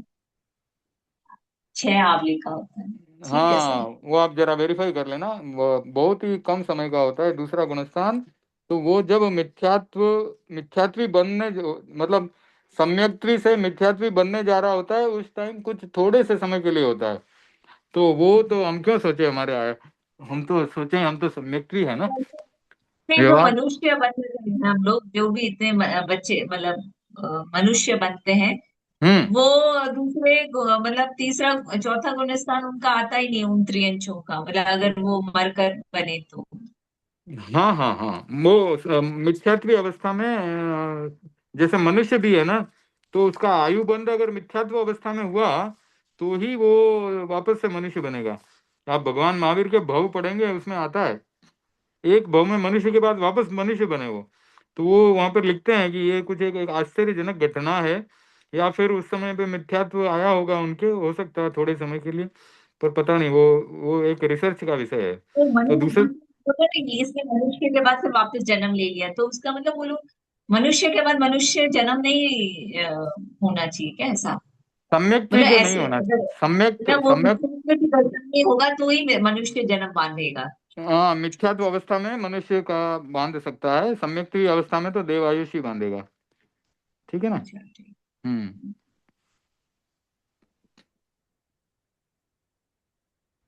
ओके। पर वो सर वो भी तो है ना, आयुष्य किस जैसे हर क्षण भाव चेंज होते रहते हैं, कभी आपके अच्छे भाव रहते हैं, कभी बुरे आ जाते हैं, कभी कैसे हम्म। भाव आ रहते हैं। तो वो हाँ, भाव के हिसाब से आयुष्य बनता है ना कि, पर ये बोलते हैं ना आयुष्य कर्म का कि जो भाव ज्यादा देते हैं उसी समय आयुष्य बनता है। जो ज्यादा जीवन में ज्यादा रहता है जो भाव, उसी समय आयुष्य बनता है। देखिए इस प्रकार से बोला जाता है कि जीवन भर में जैसे काम किए उस व्यक्ति ने, अंतिम समय में या जब आयुष्य बंध रहा होता है उस समय में उनका एवरेज जैसा बनता है। एवरेज मालूम है आपको ना, गणित में एवरेज होता है। हम्म। ठीक है, तो वो सब भावों का एवरेज जैसा बनता है। अब जैसे कोई व्यक्ति सारे मतलब सारे जीवन में तो गलत काम किए हैं। काम किया और अच्छा काम कर लिया आयुष्य बनते समय। अंतिम तो समय उसका में वो अंतिम समय में लगभग उसके वैसे ही भाव बन जाएंगे। लेकिन अगर हाँ, जिंदगी भर अच्छे काम किए हैं तो अंतिम समय में भी अच्छे ही रहेंगे भाव। लेकिन कभी कभी ऐसे भी उदाहरण आते हैं कि अंतिम समय में कोई उसको सहारा मिल गया और उसके संयोग से उसके भाव इतने ऊंचे चढ़ गए कि उसके कारण वो बहुत अच्छी गति में चला गया। जैसे अपने गोसालक था, ठीक है ना। हाँ सर। गोसालक ने अंतिम समय में प्रतिलेखना की, प्रायश्चित किया कि मैंने बहुत गलत काम कर दिया, भगवान के ऊपर लेसिया छोड़ दी। इस प्रकार से प्रायश्चित करते करते गया तो 12वें देवलोक में, ऐसा मेरे को जहां तक लगभग याद है, वो 12वें देवलोक में गया। लेकिन उसने जो जो काम किए हैं उसको आगे जाके अभी भुगत, तो प्रेम किया तो भी उसके कर्म नहीं बंधे। नहीं भुगतने उसने तो पड़ेंगे, आगे भुगतना दूसरे पड़ेगा कर्म। उसको। वो जो कर्म बंधे हैं, बांधे हैं, उनको भोगना पड़ेगा आगे चलकर। अच्छा। वैसे भी वैसे भी देखें तो वो घर तो उसने छोड़ दिया ना, हाँ ग्रह ग्रह त्यागी था, है ना। तो ग्रह त्यागी का ब्रह्मचर्य का पालन भी एक बहुत बड़ी बात है ना। और भगवान महावीर के साथ तो रहा। सर हम लोग हम्म, इसे माने तो हम लोग सब अच्छा ही कर रहे हैं, इतना तो देवगति का ही आयुष्य बांध रहे हैं क्या सर? या पहले को जो मनुष्य के बहुत साल पहले के वो भोग रहे हैं हम लोग अभी तक? इतना तो नहीं है कि हम लोग देवगति मिल जाएंगे अगले भाव में। वो डिपेंड। माने अभी बोलते हैं ना तीसरे देवलोक में है, कौन? तो हमने तो कोई ऐसा पुण्य काम की अच्छा काम किया नहीं है। नहीं नहीं, देखिए 12 व्रती श्रावक हैं हम, ठीक है। तो 12 व्रती हाँ। श्रावक का भी जो अगली गति है वो वैमानिक देव की बताई गई है। अब जैसे भगवान महावीर के 10 श्रावकों के उदाहरण आते हैं, आनंद श्रावक आदि, ठीक है ना। तो वे भी 12 व्रती श्रावक थे। और आनंद श्रावक ने अंतिम समय में श्रावक की प्रतिमाएं की थी और 1 महीने का संथारा किया था। तो उसको मनुष्य जीवन में ही अवधि ज्ञान प्राप्त हुआ था। और आगे वो पहले देवलोक में ही गया है, बहुत ऊंचा नहीं गया है। लेकिन एक भव में उसका कल्याण हो जाने वाला है। एका भवतारी है, एका भवावतारी बोलते हैं उसको। तो अगले भव में कहते हैं कि वो मोक्ष चले जाएगा। तो साधना अच्छी की है उसने, तो उसका उसको फल तो मिलने ही वाला है। भले वो बहुत ऊंचे देवलोक में नहीं चला गया, कोई बात नहीं ना। अनुत्तर विमान के देवों को भी तो अगला भव करना ही पड़ेगा, मनुष्य भव। और आनंद श्रावक है, उसको भी अगला भव मनुष्य का करना पड़ेगा और अगले भव में मुक्त हो जाएगा। तो मतलब आपने पूर्व भव में भले साधु बन करके साधना की है या गृहस्थ बन के साधना की है, साधना अगर बहुत अच्छी है, उच्च कोटि की है, तो जल्दी आपको मोक्ष मिल जाएगा, ऐसा है। ठीक है। सर हाँ ठीक है सर। Thank you sir. हाँ जी, जय जिनेन्द्र, थैंक यू। तो अब ये थैंक यू। 6 इसमें मनुष्य आयु, मनुष्य द्विक और औदारिक द्विक, यानी औदारिक शरीर और अंगोपांग, और वज्र ऋषभ नाराज संगनन, ये सब जो है इनका बंध नहीं होता। इसलिए तीसरे गुणस्थान में ये माइनस कर दिए गए। टोटल 6, 25 और 6 31 माइनस हुए, तो वहां पर होना चाहिए था 70। लेकिन वहां देवायु का भी अबंध है, इसलिए हो गया 69। अब नेक्स्ट में देवायु फिर से बंधेगी। और जो चौथा गुणस्थान है उसमें अप्रत्याख्यान वर्णीय चतुष्क का जो 4 क्रोधमान माया लोभ हैं, अप्रत्याख्यानावरणीय वाले, उनका भी बंध विच्छेद हो जाता है। इसलिए वहां पर जो है 70 का टोटल हो गया। 69, 69 था, प्लस 1 हुआ 70। और बंध विच्छेद 4 का होने के बाद 66 जो है 5वें गुणस्थान में हो जाता है। तो 31 माइनस किए तो 70 हुआ, उसमें से एक देवायु कम किया तो 69 हुआ तीसरे गुणस्थान में। चौथे गुणस्थान में वापस देवायु आ जाने से 70 हो गया।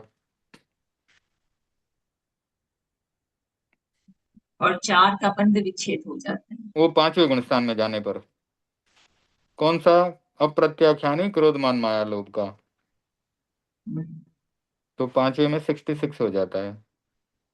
पर एंड में तो बंद योग्य प्रकृतियां 70 ही ली है ना सर। ये चौथे में, अच्छा। चौथे में हाँ, पांचवे 69 के भी। प्लस 170 और 70 माइनस 5 माइनस 4 66 हो हाँ, वो पांचवे में जाने के समय। गया।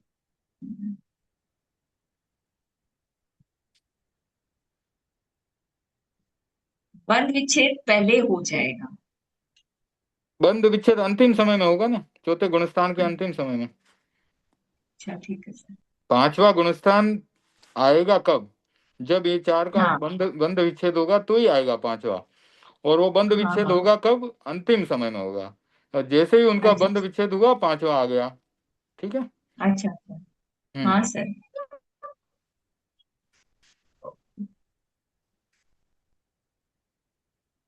मनुष्य गति का तो बहुत आसान है, क्योंकि वो बंधाधिकार के जैसे चलेगा आगे। पांचवें गुणस्थान के बाद जो है ना, बंधाधिकारवत चलेगा। तो पहले से चौथे में ही थोड़ा फर्क है, वो आप देख लिए, बता देता हूँ मैं। उसमें भी शुरू में तो सेम सेम ही चल रहा है, 117 जो है, फिर 16 कम की 101 है। बस ये दूसरे गुणस्थान में 31 आई हैं, वो अपने तिर्यंश की जैसी आई है। और फिर जो है वो 69 हो गई उधर। ये सर 4 तक तो समझ में आ रहा है। 71 हुआ बंद शुरू, देवायु हम्म। और जिन कर्म, उसमें जिन नाम कर्म का नहीं हुआ, इसमें जिन नाम कर्म का हो गया। मनुष्य पर्याप्त हम्म। मनुष्य, हम्म। वो जिन नाम नहीं करता चौथे हम्म। गुणस्थान। चौथे गुणस्थान में, चौथे चौथे गुणस्थान में जिन नाम कर्म ऐड हो गया ना मनुष्य के लिए। तो तीर्थंकर के लिए नहीं ऐड होगा, लेकिन मनुष्य के लिए तो ऐड हो जाएगा। और बंद विच्छेद हुआ 4 भूमि प्रकृतियों की अप्रत्याख्यान चतुष्ट। अब हम्म। इसके 5 14 बंधाधिकार, बंधाधिकार उसकी टेबल आपने मेरे को भेजी है ना सर। बंधाधिकार की भेजी हुई है आपको? हम्म।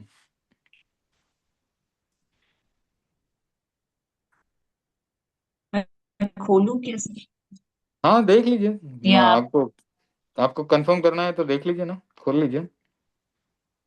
सर आप बता देना फिर भी अच्छा। स्पेसिफिक। हाँ ठीक है, बताता हूँ। तो ये 71 तक तो क्लियर हो गया ना, चौथे गुणस्थान तक क्लियर हो गया। हाँ हाँ हाँ सर। ओके। सर आपको नींद का थक गए होंगे सर आपके, इतना देर से पढ़ा रहे हैं, तो छोड़ दीजिए मेरे लिए कोई।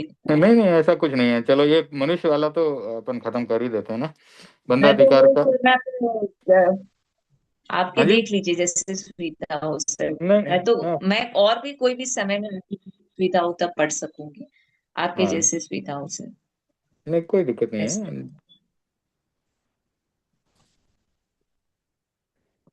अब जो यहाँ पर 71 से 67 हो गया पांचवें गुणस्थान में, ठीक है ना। बहुत आसान है उसके ऊपर, मनुष्य का तो बहुत ही आसान है। पांचवें गुणस्थान में अब क्या होगा कि वहां पर पांचवें से छठे में जाएगा ना, तो फिर से वो चार माइनस कर देगा। कौन सी वाली?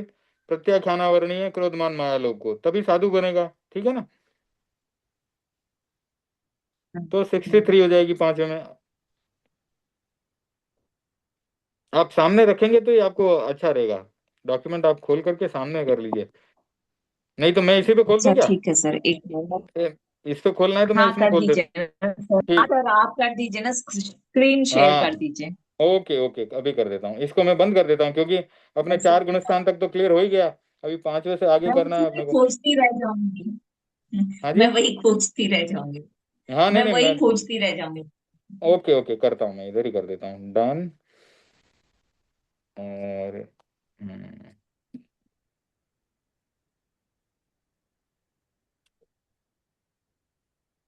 आप तो प्रिंट करके एक एक फाइल में लगाते जाइए, ठीक है ना। इसका भी प्रिंट आउट निकालूं या लिख लूं सर? अगर आप लिख करके याद कर सकते हैं तो बहुत ही अच्छा है, और प्रिंट निकालेंगे तो रेफरेंस के लिए आपको कभी भी मिस्टेक नहीं होगी। प्रिंट अगर रहेगा ना तो मिस्टेक नहीं होती। प्रिंट का यही फायदा है कि अपने पास कभी भी भूल चूक हुई तो सामने डॉक्यूमेंट रहता है। अभी ये डॉक्यूमेंट सामने है, ठीक है। अब यहाँ पर पांचवा गुणस्थान है ये। तो पांचवें गुणस्थान में बंद विच्छेद हो गया प्रत्याख्यानी क्रोधमान माया लोक का, ये इधर। मोहिनी कर्म की प्रकृतियां है ना। तो प्रत्याख्यानी क्रोध मान माया लोभ का बंध विच्छेद होगा तो ही साधु बन सकता है, नहीं तो साधु नहीं नहीं बन सकता आया वो। सर, हाँ जी। शेयर नहीं हुआ स्क्रीन, स्क्रीन स्क्रीन शेयर में क्यों? नहीं आया, आना ही चाहिए, ये नहीं देखिए हुआ। शेयर कर रखा है मैंने। पहला जो पहले बता रहा था वो तो शेयर था ना। एक मिनट देखता हूँ मैं, फिर से कर देता हूँ शेयर। शेयर स्क्रीन किया हुआ है।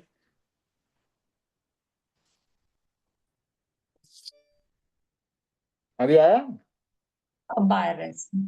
ओके ठीक है। तो ये जो पांचवा गुणस्थान है देखिए देश वीरति, इसमें अंत में छठे गुणस्थान में जब साधु बनेगा तो ये प्रत्याख्यानावरणीय चतुष्क का जो है बंध विच्छेद हो जाएगा। प्रत्याख्यानी क्रोध मान माया लोभ चार कम हो गए तो 63 हो जाएगा। ये 67 से मेरा 63। फोटो हाँ जी। सर नहीं, अच्छा मैं खुद ही खोल लेती हूँ सर, पता नहीं क्यों नहीं खुल रहा है अच्छे से। ये डॉक्यूमेंट है ना, ऐसे उल्टा सीधा है, मैं ये हाँ छोटा उल्टा मेरा सीधा है फोटो। वो उल्टा सीधा इसलिए है ना कि हॉरिजॉन्टल है ये, जो है ना बड़ी टेबल है ना, हाँ टेबल बड़ी होने से ये ऐसे हॉरिजॉन्टल, आप फोन घुमा लीजिए तो आ जाएगा। हाँ ठीक है सर।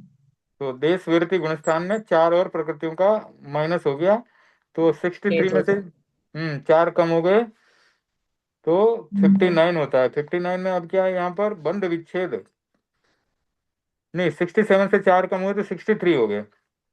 अब 63 से छठे गुणस्थान में क्या होता है कि एक तो असत 69 असत। है सर। हाँ हाँ जी। 70 से हम चालू कर रहे थे, पर्याप्त मनुष्य गति। हाँ चौथे हाँ गुणस्थान में ना। हाँ, चौथे चौथे। गुणस्थान में 71। ये कौन सा गुण, अविरत में 77 के 77 दिखा है, किसका है ये सब? ये आपका चौथे गुणस्थान तक हो गया कंप्लीट, हमने 67 लेके आए थे पांचवें गुणस्थान में, ठीक है ना। चौथे अच्छा हाँ गुणस्थान ठीक है। हाँ पांचवे से। 67। हाँ हाँ ठीक है। हाँ। तो पांचवे से अभी देखना है अपने को, ठीक है ना। तो पांचवे में चार का बंध विच्छेद हो गया तो 63 आया। हम्म तो छठे गुणस्थान में आए तब 63 था। अब वहां पर बंध हम्म विच्छेद किसका किसका हो रहा है देख लीजिए। एक तो असाता वेदनीय का, क्योंकि हम्म साधु हैं तो असाता वेदनीय का बंध नहीं होता। फिर शोक नहीं होता और अरति नहीं होता। और नाम कर्म हम्म अस्थिर अयश कीर्ति और अशुभ, जितने भी अशुभ कर्म थे वो उनका बंद होना रुक जाता है। फिर हम्म आयुष्य, अगर देव आयुष्य छठे में शुरू हो गया और छठे में समाप्त हो गया तो यहीं पे विच्छेद कर दिया है। और यहाँ पर नहीं करते हैं तो सातवें तक चल सकता है वो। तो एक और दो, तीन और तीन, छः, छः अगर माइनस करेंगे 63 में से छः माइनस करेंगे तो 57 होगा। और सातवां देवायुष्य भी माइनस कर देंगे तो 56 होगा। तो यहाँ पर विकल्प है या तो 56 या 57। तो जो सातवां गुणस्थान है वहां पर 56 या 57 जाएंगी कर्म प्रकृतियां। क्यों? क्योंकि आयुष्य कर्म का जो देव आयुष्य हम्म बंधता है उसका बंध विच्छेद अगर छठे में ही हो गया तो उसको भी हम्म पकड़ेंगे। और वो सातवें तक चला और सातवें में बंध विच्छेद हुआ तो वहां जाकर के उसका बंध विच्छेद करेंगे। तो ऐसे ऑप्शनल होता है, 56/57 ऐसे करके लिखा जाता है। तो वेदनीय कर्म का तो बंध विच्छेद हो ही जाएगा। मोहिनी कर्म में शोक और अरति दो का बंध विच्छेद हो जाएगा। नाम कर्म में से अस्थिर अयश और अशुभ, इन तीनों का बंध विच्छेद हो जाएगा। तो ये छह तो कंफर्म है। तो हम्म छह कंफर्म होने से 63 में से छह गए तो 57 रहता है। अब एक का डाउटफुल रहता है कि आयुष्य कर्म जो है या तो यहीं पे बंद पूरा खत्म हो जाएगा या कभी कभी वो सातवें में भी जाता है। पर सातवें हम्म में शुरू नहीं होगा आयुष्य कर्म का बंद। अगर छठे में शुरू हम्म हुआ है तो सातवें में समाप्त हो जाएगा। तो दो ऑप्शन होने के कारण 56/57 लिखते हैं। और सातवें गुणस्थान में आहारक द्वित्व का बंध होता है, इसलिए उन दोनों को ऐड कर देते हैं। तो वहां पर हम्म जो है 58 या 59 कर्म प्रकृतियों का बंध होता है। लेकिन जब वहां से आठवें गुणस्थान में जाएगा तो वहां पर आयुष देव आयुष तो बंद होगा ही नहीं। ओके। और जो है आहारक द्विक का यहाँ पर बंध शुरू हुआ है, और वो आगे जो 9वां गुणस्थान है उसमें क्या होगा, सॉरी 8वें गुणस्थान में क्या होगा कि वो चलते रहेगा, तो 58 वहां पर जाएगा। ठीक है, वहां पर बंध विच्छेद होता है निद्रा और प्रचला का, तो अगले में 56 जाएंगी। ठीक है, अब यहाँ पर 56 में से फिर 30 प्रकृतियां, सॉरी 56 में से बंध विच्छेद हो रहा है 30 का। हाँ, तो इस गुणस्थान में 8वें गुणस्थान में बहुत सारी कर्म प्रकृतियों का बंध विच्छेद हो जा रहा है। तो ये आपको एक तरह से फिर याद ही करना पड़ेगा, क्योंकि इसमें तो अभी 30 के नाम जो है हम साधारण रूप से याद करें तो ही इसको कुछ शॉर्ट फॉर्म बना करके याद करना पड़ेगा। तो यहाँ पर ये प्रकृतियां हैं, देखिए, देवगति, पंचेंद्रिय जाति, वैक्री, आहारक, तेजस, कार्मण, शरीर, और 2 अंगोपांग, वैक्री और आहारक अंगोपांग। तो यहाँ पर जो है इनका बंध विच्छेद हो जाएगा। तो आहारक जो शरीर और आहारक अंगोपांग का जो है ना, कहाँ तक बंध चलता है, ये 8वें गुणस्थान तक चलता है। 8वें में उसका बंध विच्छेद हो जाता है, यानी 7वें और 8वें में आहारक शरीर और आहारक अंगोपांग का बंध होता है। ठीक है, अब 8वें सर गुणस्थान, प्रिंट आउट निकलवाना ही अच्छा रहेगा ना सर, इतना हाँ, इसका सुंदर प्रिंट बता। निकालना, प्रिंट हम निकालना लोग को अच्छा रहेगा। दिया गया और ये सब, हम्म, हम लोग को नहीं दिया ना ये इसका, हमें अच्छा, नहीं दिया गया, नहीं दिया हमें है ना, नहीं तो दिया गया। ठीक है, तो आप इसको प्रिंट कर लीजिएगा तो अच्छा रहेगा रेफर करने के लिए, क्योंकि ये बार बार रेफर करेगा, बोलेगा बंधाधिकार में जाके देख लो करके, तो बंधाधिकार अपने को रेफर करना पड़ता है। तो ये 8वें गुणस्थान के पहले समय में निद्रा और प्रचला चली जाती है, फिर उसके दूसरे से छठे समय में इतनी सारी कर्म प्रकृतियां जाती हैं। वो हैं देवगति, पंचेंद्रिय जाति, और वैक्री, आहारक, तेजस, कार्मण, शरीर, वैक्री और आहारक अंगोपांग, फिर सम चतुरस संस्थान, वर्ण, गंध, रस और स्पर्श, देवगति, अनुपूर्वी, शुभ विहायोग गति, अगुरु, लघु, उपगात, परागात, उच्छ्वास, तीर्थंकर नाम कर्म, निर्माण नाम कर्म, 10 दशक की 9 प्रकृतियां, 10 बादर, प्रत्येक पर्याप्त, स्थिर, शुभ, सुभग, सुस्वर और आदे, ये सारी 10 दशक की 9 प्रकृतियां चली जाती हैं। इस प्रकार से ये 30 चली जाती हैं तो 26 रहती है, और वो 26 में से 7वां समय जब आता है तो उसमें 4 और चली जाती हैं, हास्य, रति, जुगुप्सा और भय। तो ये 8वां गुणस्थान बहुत इंपॉर्टेंट है, उसमें पूछ सकते हैं कि 8वें गुणस्थान के पहले समय में क्या क्या जाता है, तो निद्रा और प्रचला जाती है, दूसरे से छठे समय तक ये 26 प्रकृतियां जाती है, और 7वें में 4 प्रकृतियां जाती है, हास्य, रति, जुगुप्सा और भय। तो इस प्रकार से ये कुल टोटल कितनी प्रकृतियां गई, 58 में से जो है 26, 58 में से 22 रह जाती हैं, यानी 26 प्रकृतियां चलेगी, क्या नहीं, 36 प्रकृतियां चलेगी। ये 30 इधर गई, 2 इधर गई, 32 और 4 36 प्रकृतियां 8वें गुणस्थान में चली जाती है, तो 9वें गुणस्थान में सिर्फ 22 प्रकृतियां रहती है। और 9वां गुणस्थान भी बहुत इंपॉर्टेंट है, इसमें भी पहले समय में पुरुष वेद जाता है, दूसरे समय में संज्वलन क्रोध जाता है, तीसरे समय में मान जाता है संज्वलन, चौथे समय में माया जाती है, और 5वें समय में संज्वलन लोभ, ये सब जाते हैं इसमें। तो 17 प्रकृतियां बाकी रह जाती है, 22 में से 5 चली जाती है, एक समय से 5 समय तक।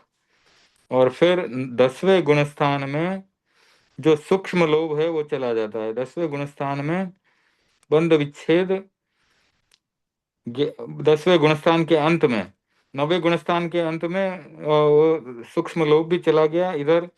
10वें गुणस्थान के अंत में ज्ञानावरणी की 5, दर्शनावरणी की 4, एक यश, कीर्ति, नाम कर्म और उच्च गोत्र, और अंतराय 5, इन सब का बंध विच्छेद हो जाता है।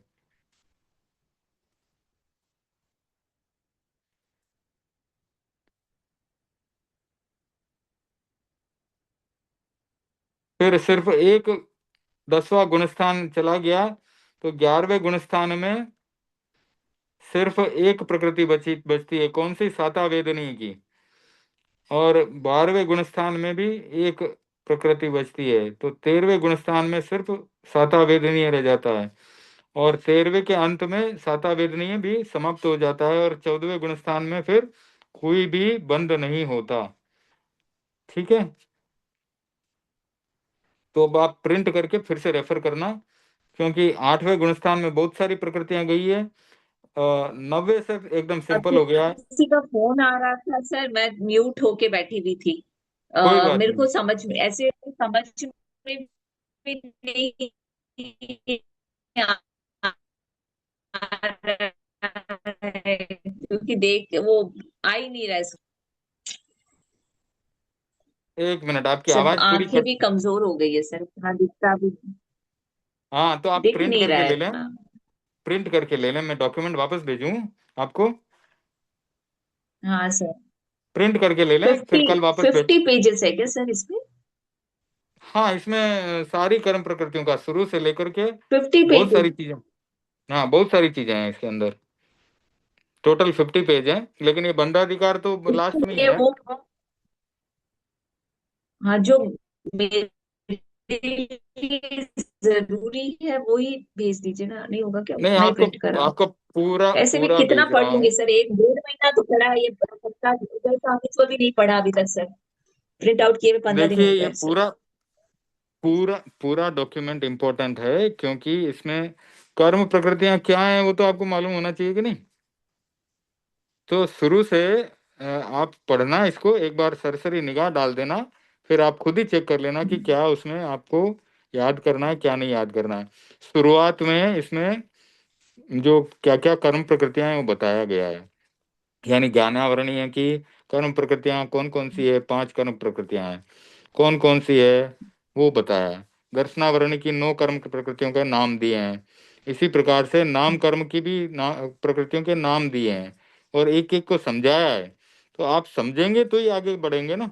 समझना तो जरूरी है, तो ही जाके आपको पता चलेगा कि ये गुणस्थान में ये प्रकृति नहीं बनती तो क्यों नहीं बनती है। ये नींव का पत्थर है ये वाला डॉक्यूमेंट कर्म के लिए, और ये आपको हर साल लगेगा। ये नहीं कि ये साल में ही छूट जाएगा, ये हर साल लगेगा, सर क्योंकि मैं अभी कर्म अगर प्रकृतियों का जाऊंगी कि नहीं रेफरेंस जाऊंगी वो मुझे आगे से। अच्छा नहीं लग रहा सर। सर मेरा बहुत हालत खराब हो रखा है सर, पढ़ तो रही हूँ पर नहीं कुछ बैठ नहीं रहा। नहीं, अरे बहुत टाइम है अभी। 1 महीने में तो आदमी आसमान से तारे तोड़ के ले आए। मैंने 1 महीने में पहले सेमेस्टर का कोर्स किया था, अभी आपके पास तो 2 महीने हैं, तो इंटेलिजेंस लेवल और मेरा इंटेलिजेंस लेवल जब आईक्यू में ही फर्क है ना नहीं सर। नहीं, ऐसा नहीं है, अभ्यास करना है बस। अभ्यास करते रहना, वो दोहा याद करते रहना, करत करत अभ्यास के जड़मति होत सुजान, रसरी आवत जात ते सिल पर पड़त निशान। तो वो याद याद रखना वो। ठीक है ना, तो वही। हिम्मत रखें, कोई डरने की जरूरत नहीं है, सब अच्छा ही होगा। ओके, तो आदमी को हाँ सर। धीरज और हिम्मत 2 चीजें चाहिए, सब हो जाता है। तो घबराए नहीं आप, करते जाएं बस। जितना करेंगे उतना लाभ मिलेगा, ऐसा समझ लें। ठीक है ना। हाँ। ओ, स्वामी जी बता के गए ना कि गुड़ जितना डालोगे उतना मीठा हो जाएगा। बस, तो आप गुड़ हम्म, गुड़ डालते जाएं, बाकी कोई टेंशन नहीं लें, बाकी चिंता ना करें। ठीक है, टाइम भी हो रहा है अभी, 9:50 ठीक है मिनट सर। ठीक है। हाँ तो ये सर। डॉक्यूमेंट वापस भेज रहा हूँ, वो प्रिंट करके मंगवा है लेना आप। है मत लीजिए सर। है हम्म। सर। है, है मिल गया। मेरे पास। चलो हाँ ठीक है, सर तो मिला हुआ है। बस तो प्रिंट करके फाइल में लगाओ और पढ़ो उसको। ये मैंने क्या सरल तरीका आपको बताया। पढ़िए इकट्ठी करूंगी, पढ़ना तो वही है ना। हाँ, मैं क्या कह रहा हूँ कि सरल तरीका मैंने आपको बताया था। घर में जहां जहां भी आपकी नजर पड़ती है वहां वहां जेम्स कलर के डॉक्यूमेंट लगा दो, बस काम हो जाएगा। जितनी बार भी नजर पड़ेगी, कहीं ना कहीं तो पड़ेगी। तो हमारे तेरापंथ भवन में और ऐसे में सब जगह दीवारों पे लिखा रहता है ना, संयम खलु जीवनम। तो बार बार नजर हम्म। पड़ती है तो आदमी संयम है, संयमी जीवन है, इतना तो याद कर ही लेता है ना। ठीक है, तो ठीक है सर। ओके, जय जिनेन्द्र, थैंक यू। जय जिनेन्द्र सर। बहुत बहुत कृतज्ञता सर आपकी, थैंक यू। आप ओके प्रति। जी, हम कम सब से कम गुरु। मेरा जी हम कम से कम मेरा कुछ शैवक्षम तो हो रहा है ना, मैं ट्राई कर रही हूँ, और बाकी तो बिल्कुल बिल्कुल बिल्कुल, ज्ञानावरणी का अक्षयक्षम हो रहा है, समय व्यर्थ नहीं जाता, हम समय अच्छे काम के लिए लगा रहे हैं, ठीक है। निर्जरा होगी, हाँ पक्का होगी, तो हम हाँ सब परम पूज्य गुरुदेव के आभारी हैं। चलिए, हाँ जय सर। जिनेन्द्र। ओके। सर वो मैं कोर्स करूँ या नहीं सर, कौन सा कोर्स? प्राकृत वाला? कहाँ जरूरत लग रही है आपको? आपका सब काम तो हो ही रहा है, प्राकृत तो सबसे आसान सब्जेक्ट है। अब उस कोर्स पर में वो क्या? वो उस बोल दिया नहीं, और फिर उनसे मंगा लिया कोर्स का और सब कुछ, कोई तो बात इसलिए। नहीं, कोई बात नहीं। देखिए, अभी आपको डिवोटेड रहना है। डिवोशन किसके लिए? जैन स्कॉलर के लिए। जो काम हायर प्रायोरिटी का है उसको पहले करना है, लोअर प्रायोरिटी को हाँ बाद में, ठीक है ना।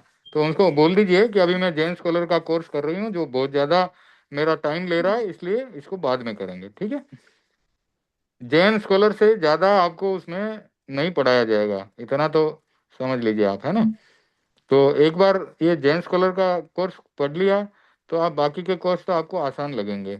फिर भी आपने कोर्स का जो पाठ्यक्रम मंगाया है कोई, तो मेरे को जो हाँ भेजा है मेरे को देखा नहीं मैंने, देख लूंगा। हाँ, आप देख लीजिए सर, आप एक हम्म। बार देख लीजिए, हाँ। कुछ ज्यादा नहीं, 3 महीने का ही ऐसा बोला हुआ है। और हम्म। उसमें आप देख लीजिए आपके हिसाब से वो, क्योंकि 7 से 8 वीक में 3 क्लासेस होंगी खाली।